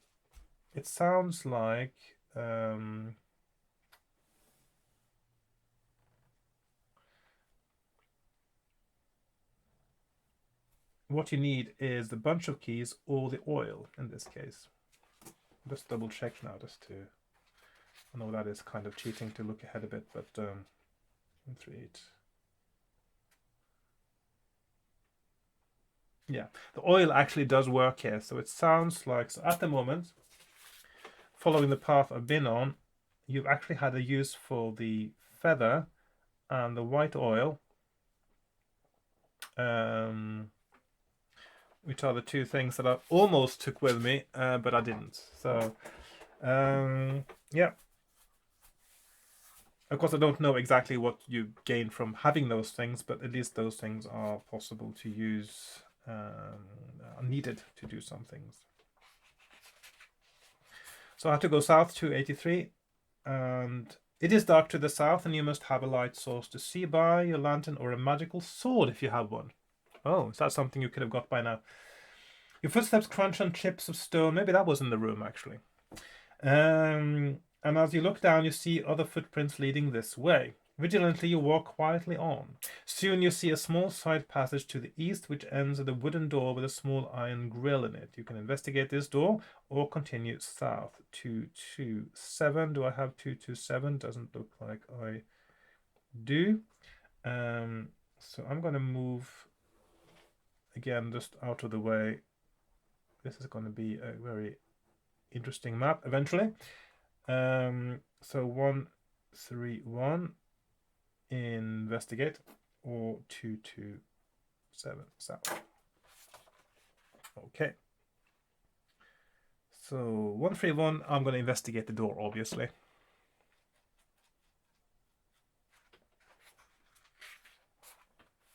Peering through the grill, you can just make out 2 slumped human bodies lying on a pile of filthy straw inside a dank, unlit cell. Will you try to open the door to help these people or turn back and go south? So, well, they are prisoners. Maybe they're prisoners for a reason.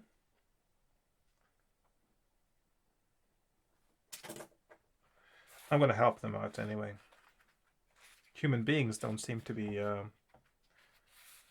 do you have a bunch of keys? If you do, turn to 211. If you don't, you cannot open the securely locked door. Okay, so again, bunch of keys seems to be the key to at least 2 things, or maybe just one thing. So we have to go south, 227. There we are.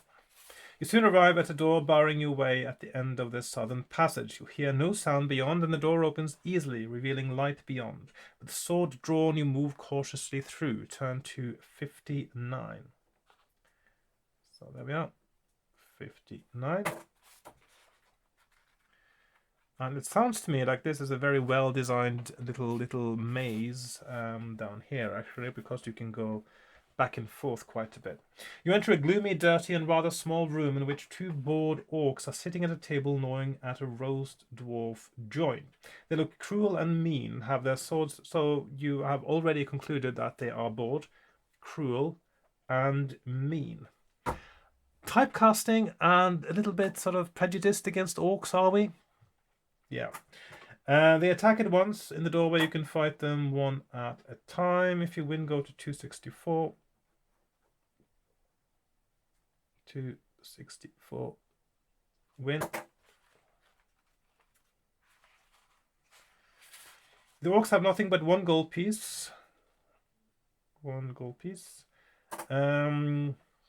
The dirty, lice-ridden chamber smells awful and you leave in haste. You can either open the easterly door or the door to the south. So we got two options.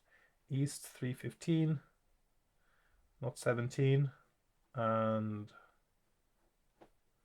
315, east door, or 333, 333, south door. So I'm going to go to the east door. You open the door to a small, cramped bedchamber which contains two lice-infested beds and a pile of stinking, greasy and dirty clothes. Straw litters the floor and rickety table bears only a pair of evil-smelling, dirty socks and a chamber pot. Roll 1 die. That's probably going to throw up if you get the wrong number. You decide to go back to the guard chamber and open the south door. Okay. The result is a 1 turn to 147. Let's see what happens on 147.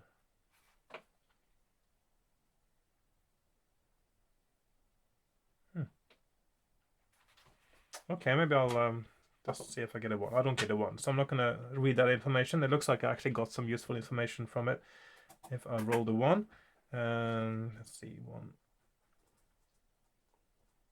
Probably nothing crucial, but at least something that could be a hint to something. So 333.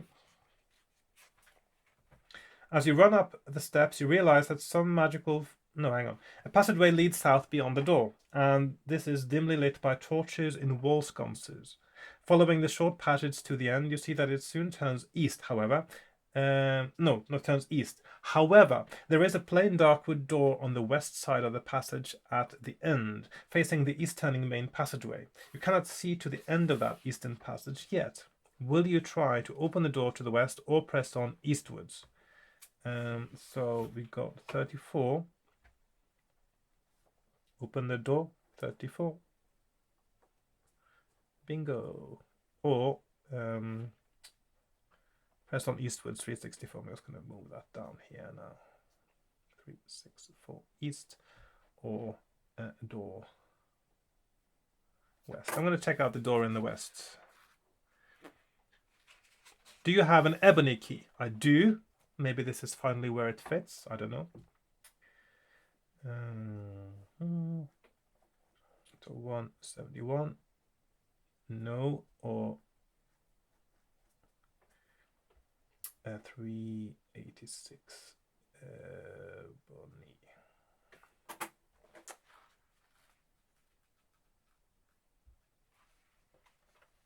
The ebony key slips into the lock and the door opens soundlessly. Finally, the ebony key was useful, revealing a small room, featureless save for a sealed chest which stands on the central plinth. Do you want to enter this room and open the chest, or leave it and head back east? Okay, turn to 114. So, okay. 114. Of course, I'm going to open the chest to 93. Why would the shaman in his shop be selling a key that fits a single room inside this labyrinth that just so happens to have some cool stuff in it? Inside the chest is a simple silver ring which bears strange runes and glyphs that you cannot decipher. You have no way of knowing what this ring's power might be. If you want to carry it or wear it, add the silver ring to your... Okay, so 293. 293.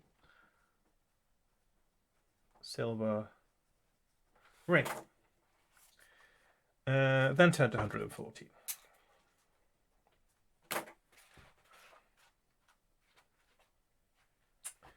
You stand before a door marked with a black and amber cross. I think that's something to do with what you actually could see inside that bedchamber if you rolled a 1. You decide to open it to see what lies on the other side. Turn to 393. I don't like it when they decide for you. I mean, you should have an option. Do you want to go back or do you want to just leave the door? But yeah, you open it. 393. Unless you get to the end, of course. You enter a well-lit room where an orc is standing at a table, pouring oil into an intricate brass vessel of some kind. Around the table stand a few chairs, but there is no other decoration save for a crude bunk bed. 2 other doors lead south and east from this room. The orc snarls and draws his sword, and you must fight him. But what really worries you is that as you enter he shouts, "Master! Master!" Orc 5-6. If you win, turn immediately to 202 without taking any further actions of any sort. The orc's master is about to arrive. Okay, that's telling us you can't do potions and provisions and such, which is fine. 5-6. 202.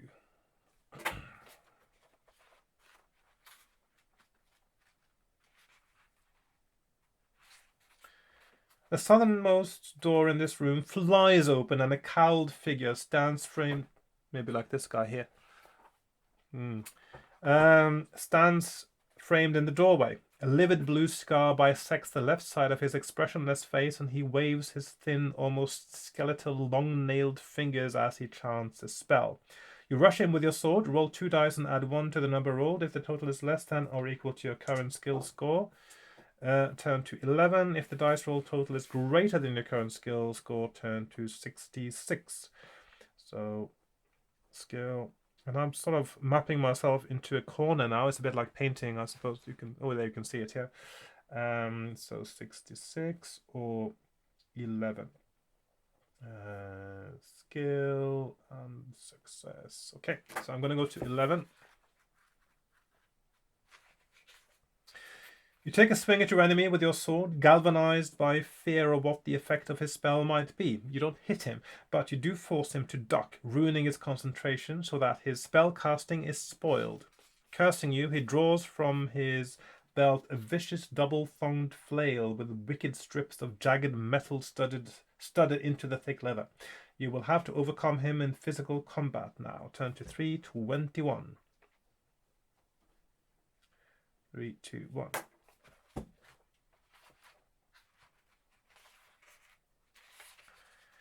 You are now in hand-to-hand combat with the evil dark priest, overseer of this part of the dungeon, and you will not find him easy to overcome. That's a needless comment, isn't it? If you win, turn to 187. Well, you only got a skill of 9. 187.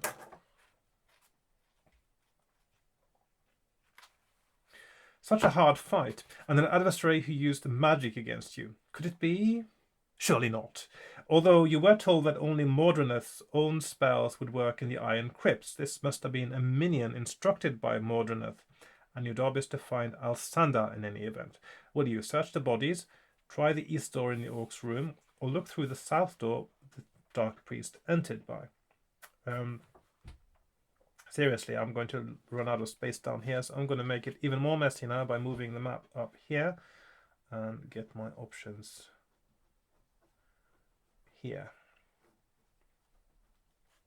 So 3, 5, 3, 1, 2, 3, or 82. So door south, door east, or search bodies. I'm going to start by searching the bodies, I think. That may not be an option later. The orc has 1 gold piece, which you may take. Okay. So plus 1 GP. But his flask is shattered on the ground and his oil has spilled. Now, the priest's armor is ruined by sword thrust, and you'd rather have your sword than his flail. But he does wear a gold bracelet. Will you take the dark priest's bracelet, or look through the south door, or... Okay, so I'm going to take the bracelet, I suppose. Although the fact that it actually goes to a paragraph is a little bit ominous. But I'm going to do it anyway. 299 bracelet. A lot of things can happen if you wear it anyway, can't it? Your greed has overcome your caution and good sense. The bracelet is an evil magical thing, and it hates anyone less evil than its previous owner. Okay. It constricts and crushes the bones of your wrist. I was actually saying I'll take it. I didn't say I was going to wear it. Shrieking with pain, you manage to wrench the thing off, but you lose 1 skill point and 2 stamina points. Okay. -1 skill, -2 stamina. Now, this is an example of one thing I definitely don't like in game books. You make a choice, but then the consequence of that choice is something that doesn't follow logically from it. If I take a bracelet from someone as a piece of treasure, is not the same as saying I'm going to wear it. So it doesn't follow logically that you will wear it and then get the negative effect of it. You should have a separate thing that says, do you want to wear the bracelet? So naughty, naughty, naughty. I'm not going to bother with that, of course, because I don't use skill or stamina right now. And you throw the cursor thing down and open the door to the east to get away from the carnage in here. Turn to 1, 2, 3. So you didn't get to do the south door now, so I'm gonna, because I'm feeling unfairly treated now, I'm gonna check out the south door as well. Beyond the door is a dark room with satins and silks draped over a long table. Crossed knives with sharp serrated blades decorate the walls, together with pinioned skulls. A powerful emanation of evil radiates from here, and you feel the hair standing up on the nape of your neck. Lose 1 luck point. You want to get away, so you open the door to the east in the orc's room. So that is fair enough. So and like that, -1 luck. Okay. Okay, and then 1, 2, 3. That's the only one leading out.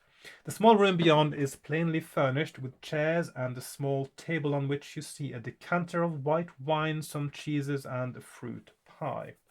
You suddenly feel hungry. If you wish, you may eat a meal from what is on the table, regaining 2 stamina points, and you can take the cheese for another meal later, at 1 provision. There is a small door in the south wall of this room, and you decide to open this after checking for noise and hearing nothing. Now you finally check for noise. Yeah, for the first time in the game, you actually check for noise before walking through a door. Okay.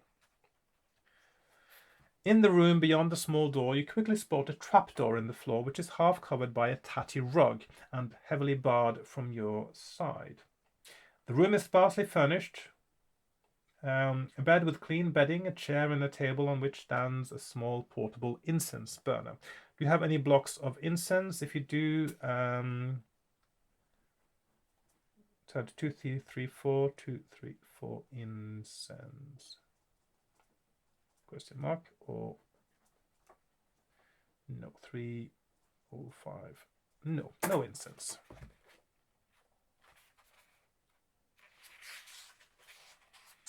You are tired now and beginning to feel sleepy. Seeing how heavily the trapdoor is barred and how comfortable the bed looks, you jam the chair under the handle of the door in the north wall of this room, where it wedges it shut splendidly, and settle down for some rest. You sleep well and wake refreshed, recover 2 stamina points. After sleeping, you unbar the trapdoor and look down, deciding you will have to investigate. You descend the unlit steep stone steps using your light source to guide your way.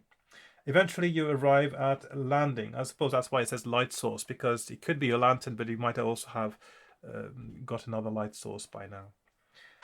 A flambeau blazes and spits green flame on the west wall and illuminates doors in the middle of the east and south walls. Will you stay still and listen for noise? That's a new thing now.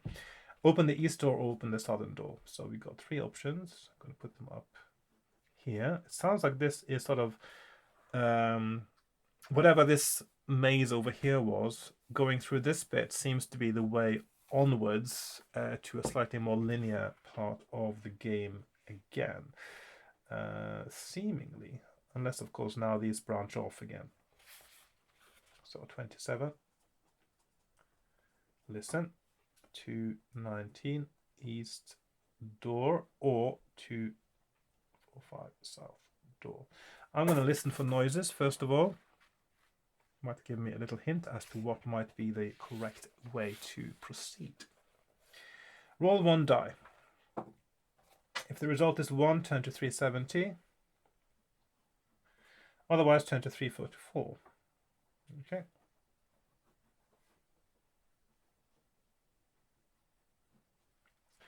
So 371 or 344, 226. So FF34. You hear nothing. Now open either the eastern door or the southern door. Okay, and the paragraphs are still the same. I'm going to do the eastern door, 219. Roll 1 die. That's a lot of rolling now. Okay, 2. The roll is 1 to 3, turn to 107. Okay, so this is probably where something could have been heard, maybe. 107 or 75. So that's 1, 2, 3, or 4 to 6. 107. You open the door quietly and discover a comfortably appointed room lit with ornate wall lamps. There are fine carpets, a large cushion, and wall paintings decorating the room. Lying on a fur-covered bed is a man wearing a chainmail vest is sleeping. A sword is scabbarded at his belt. Will you leave him and open the southern door? Kill him, wake him, and try to talk with him. Well, if he has this kind of accommodation right here in the den of evil, surely he must be evil. It seems the only logical choice, doesn't it? But how do I know? Maybe he's someone who fights evil. He's got a little abode down here, and I don't know. Okay, yeah, actually, that's one option there. So that's 2 options. So 290 kill 43. Wake. I'm going to wake him and see if he has anything to say for himself. The sleeper is now fully awake. Irrespective of what you say, he looks at you with deep suspicion and says, "You're not one of us. I know all the master's men." So he was one of the evil ones then. He draws his sword. You're going to have to fight him. If you win, turn to 357. 357. I'm going to keep this now.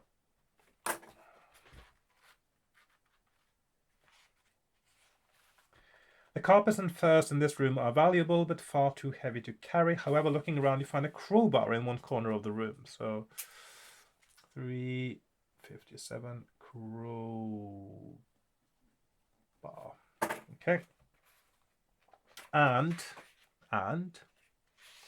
you may take this. Now you must test your luck. Okay.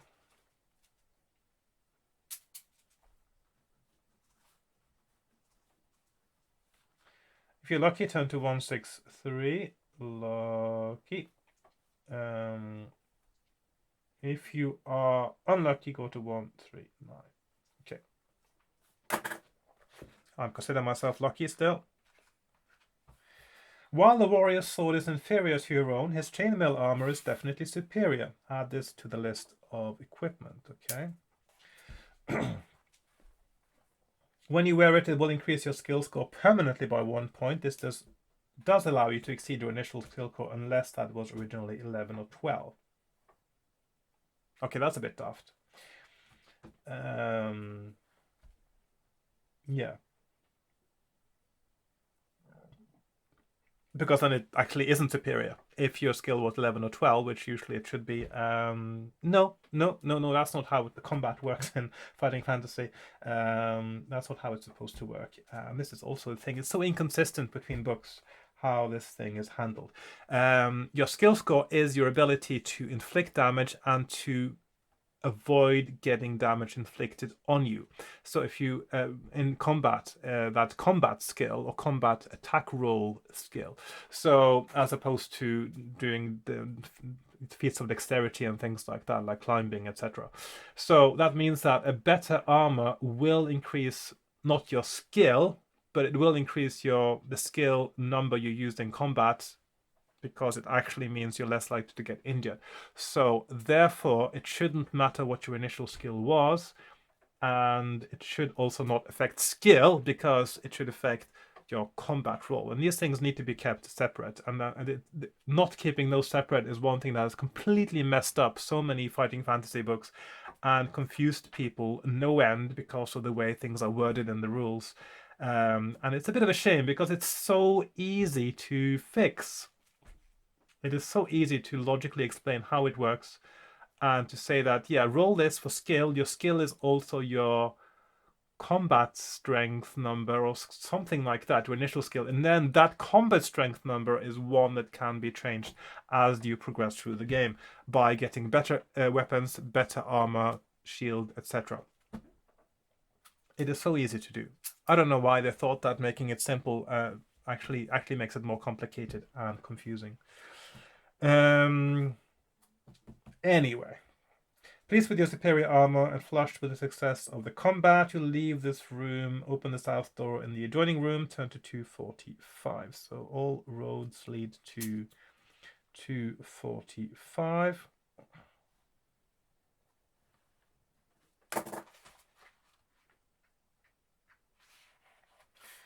You follow the passageway beyond the door until you come to another door.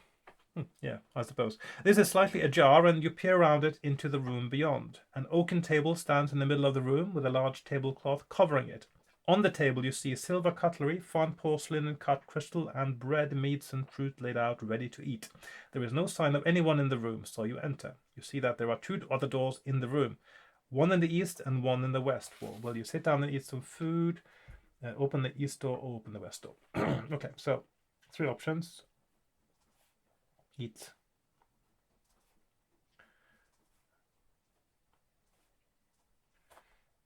Okay. 3, 2, 4. Eat. 2, 4, 8. East or 70. West. I'm going to open the west door. Beyond the door is a torchlit passage which leads westwards and then bends round to the south. You notice that it is not dusty but clean, so you deduce that many people may pass along it regularly. Or maybe it's just cleaned regularly. There may be many foes here, but perhaps also someone who might be helpful if you are lucky and careful. Soon you come to a T-junction. Here you can either take the eastern passage or the western passage. Any of these numbers ring a bell? 228 and 797? I don't think so. Okay, so okay, I'm going to move it up here. I probably should have swapped pages ages ago, but there you go. 228 or 97 west. I'm gonna go west again.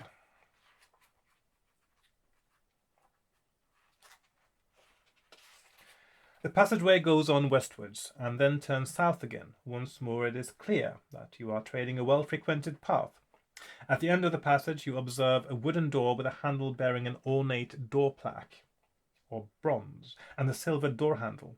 Just before this there is a side passage to the east, at the end of which is a small door which has a sign affixed to it.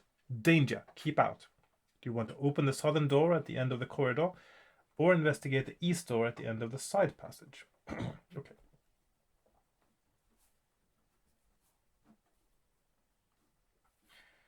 So 172 or 124. South, east. East was the one with the danger sign. I'm going to check that out first. You try to open the eastern door, but it is locked. Do you have an ebony key? If you do, turn to 201. It seems like the ebony key is the one for the bunch of keys is for the evil rooms, and ebony key is for the good rooms. It sounds like. Okay, so 113, 113, or 201, 201. Ebony. Oh no. The ebony key slips silently into the keyhole and the door opens slightly. Beyond there is nothing but pitch darkness, and you must have a light source to see by. You can either enter the room or return to the main passage and open the door at the end of it. So you've got the option of turning back. Sometimes that means there's something bad about to happen. Let's find out. 392. Curious now. By your light source, you see that just beyond the doorway is a small alcove which opens into an almost circular room with a high domed ceiling. The walls are streaked with slime and mold, and the air is damp and stale. In the center of the room, on a stone pedestal, is a chest made of rosewood, heavily banded and bound with black iron. The chest also has a guardian. You glimpse an extraordinary creature flying towards you. Its body is a sphere of slimy grey-green scales, and two glowing slitted red eyes glare at you. There is a small central fanged mouth on the sphere body, but this is clearly not what the monster attacks with. It has two sharply clawed pincers that trail at the ends of two black-flecked green tentacles hanging below the body. The dire drone is a strong guardian, and you will have to fight it. It flies too fast for you to escape. Okay, 8, 12. And then you win and go to 12.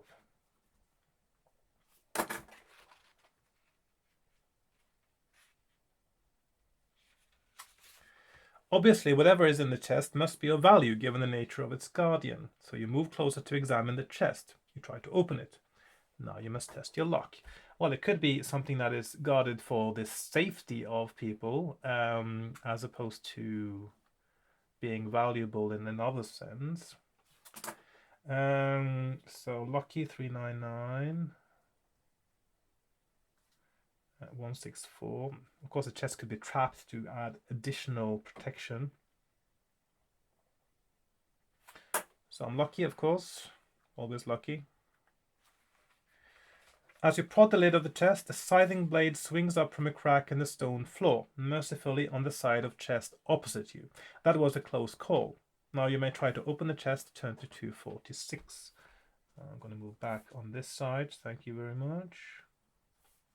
246. I'm getting a sort of going to get some spaghettification here of the map, where lines start crossing over each other eventually, which reminds me that I've actually been playing the game Satisfactory a little bit, which is a sort of a 3D logistics factory game. And of course, once you start doing your conveyor belts and you have to move things around, you often end up with sort of, it's known as spaghetti, where they cross over and they go, yeah, and it's 3-dimensional, which unlike things like Factorio, which is 2-dimensional, so it's actually quite nice. But yeah, it gets quite messy, but it's still kind of fun and kind of aesthetically pleasing to have the spaghettis as well, because sometimes you just have to try to get the belts in the place that where there's actually room in 3 dimensions to get it past something else. Brilliant stuff. Right, where was I? 246. Right, yeah.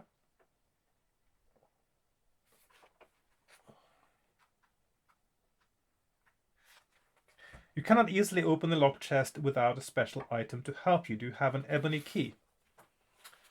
So is it possible to get into the room without an ebony key?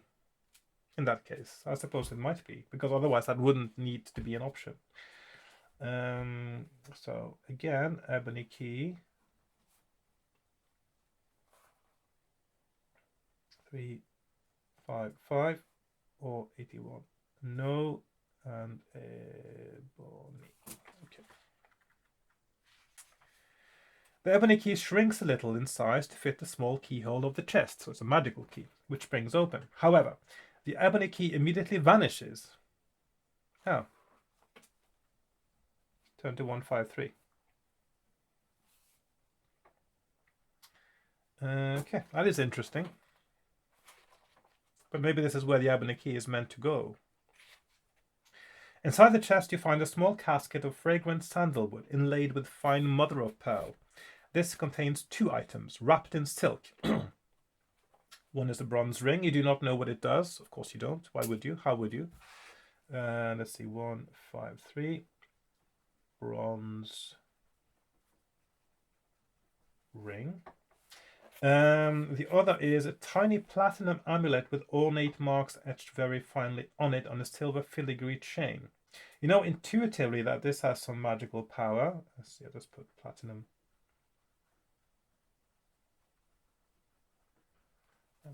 But you can't tell what this might be.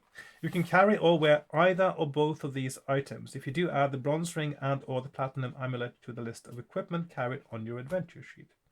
I'm going to go with both for now. Yeah. And then go to 124. Okay. which I'm going to have to move to the next page, which I should have done ages ago.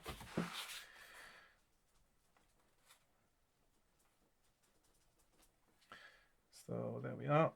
And 1, 2, 4.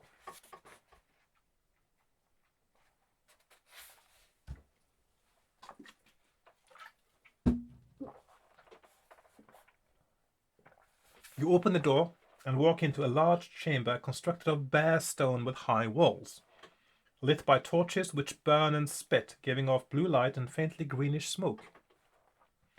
This smoke is unpleasant, irritating your throat and nostrils. There is a half-open door in the east wall, from behind which a red glow spills into this room. There is another door in the west wall, and this is made of very stout black wood with massively thick iron banding and fittings. In the northeast corner of the room is a fountain with a thin jet of liquid spraying several feet into the air.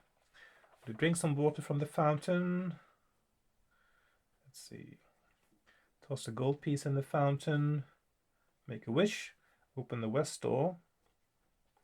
Cross to the east door and look around it. Okay, so we have. So west door 373, west door. We have east door 28, east door. We have drink 306 or 177. Wish. I'm going to make a wish.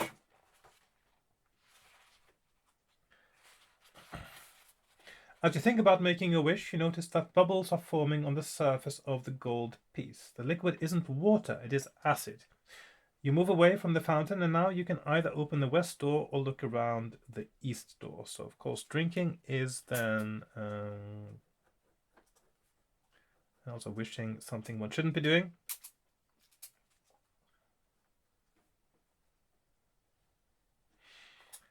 Okay. So, which was the fancy door again? 1, 2, 4. The west door was the fancy one. I'll try the fancy one, I think. 3, 7. 3. It is absolutely impossible to open this door. It is barred and clearly is magically locked. So you give up and look around the east door. Turn to 28. Okay.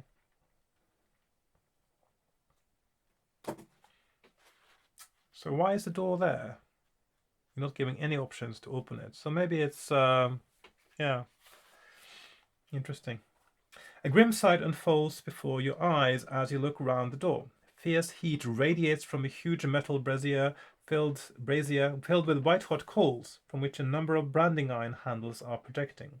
Tables carry brass vessels, clawed pincers and pliers. Even more horrid items are scattered all round the room. You have also been seen by the room's occupant, a misshapen creature with green-brown skin and huge muscular limbs covered in wiry tufts of black hair. But he just grins at you, showing the yellowed stumps of rotten teeth, and gestures you in. You can either attack him or go in and talk with him.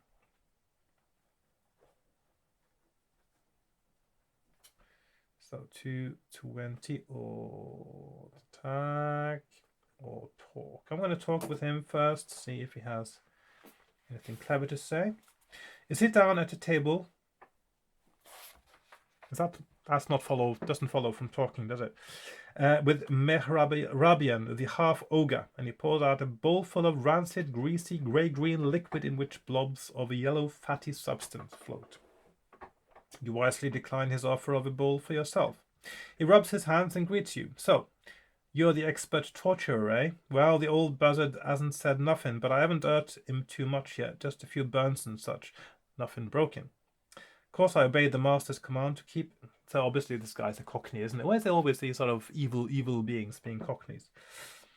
Of course, I obeyed the master's command to keep his hands chained up all the time to stop him using his magic and such like. I'm not going to do the cockney. Merabian adds a few comments concerning the torture techniques he hopes you'll demonstrate. Then he gets up and jingles a bunch of keys. That's a bunch of keys I've been looking for. He carries on the leather thong at his belt. Let's go get him. it says, and moves over to a small barred door, hidden in shadow in the northeast corner of the room. You can either attack the half-ogre or wait for him to come back with his prisoner.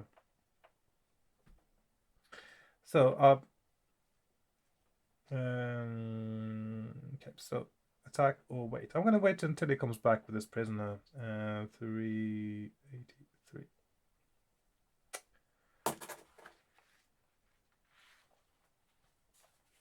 Merabian opens the door and drags out an old man, chained hand and foot. He is dirty, haggard, and in pain, and below his eyes are dark circles of suffering. I won't talk, he says weakly.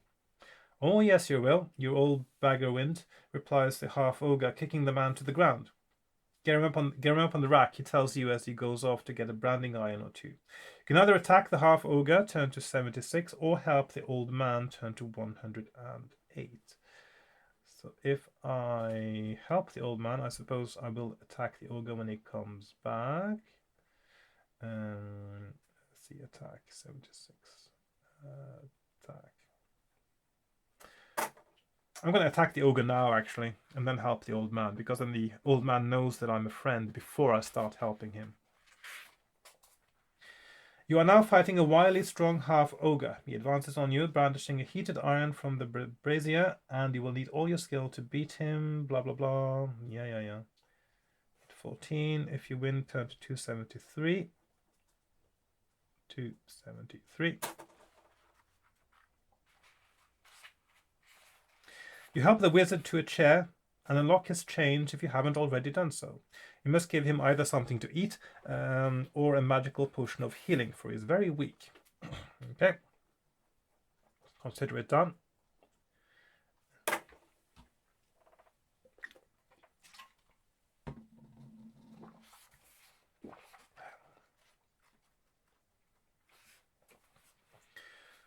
You look for the man's clothes and find a set of ornately decorated wizard's robes on a peg in this room. You hand them to the old man, who gratefully exchanges them for the rags he was kept in.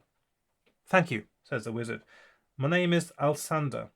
As you had hoped, the wizard you were sent to rescue. Excitedly you tell him who sent you and your purpose here. Alsander listens intently, but then shakes his head sadly. Ah, cunning Mordrednath, of course. He fooled Van Estin into a wild goose chase in Elancia. Now Van Estin and the other wizards won't be able to resist him when he lands in Polua. You look at Alsander, puzzled. What can he mean? The wizard soon enlightens you. Mordrednath isn't in Elancia at all. He's here. He is scheming a monstrous evil deep within the foundations of the Iron Crypts, in his Empire of Illusions, as he calls it. There he is harnessing a dreadful power, one to drive men to madness and death in order to unleash it on Polua, to bring him still greater power. If he can achieve his goal, none could challenge him. This is dire news indeed, but an idea is beginning to form at the back of your mind. When first you were asked to rescue Alsander, you regretted losing the opportunity for glory which ridding the world of Mordrednath would bring. You ask Alsander to continue. Turn to 325. Now, I am about to lose my voice. I've been talking non-stop now for 2 hours, more than 2 hours, 2 hours, 20 minutes, it looks like on my clock. I have some other things I need to do, so I'm going to have to cut this a little bit short, even though this is already quite a long episode, and continue from this point next time. So I'm going to start at paragraph 140. This obviously has to be a choke point in the structure of this game when you rescue this Alsander fellow, and then of course the last bit of the game is when you try to confront and defeat Mordrednath. Is it possible? We don't know yet. So I'm going to leave this for now. Take a break, have some lunch, I suppose, and see how we get on next time. So I hope you've enjoyed this episode, and certainly I enjoyed this a lot more than Skylord.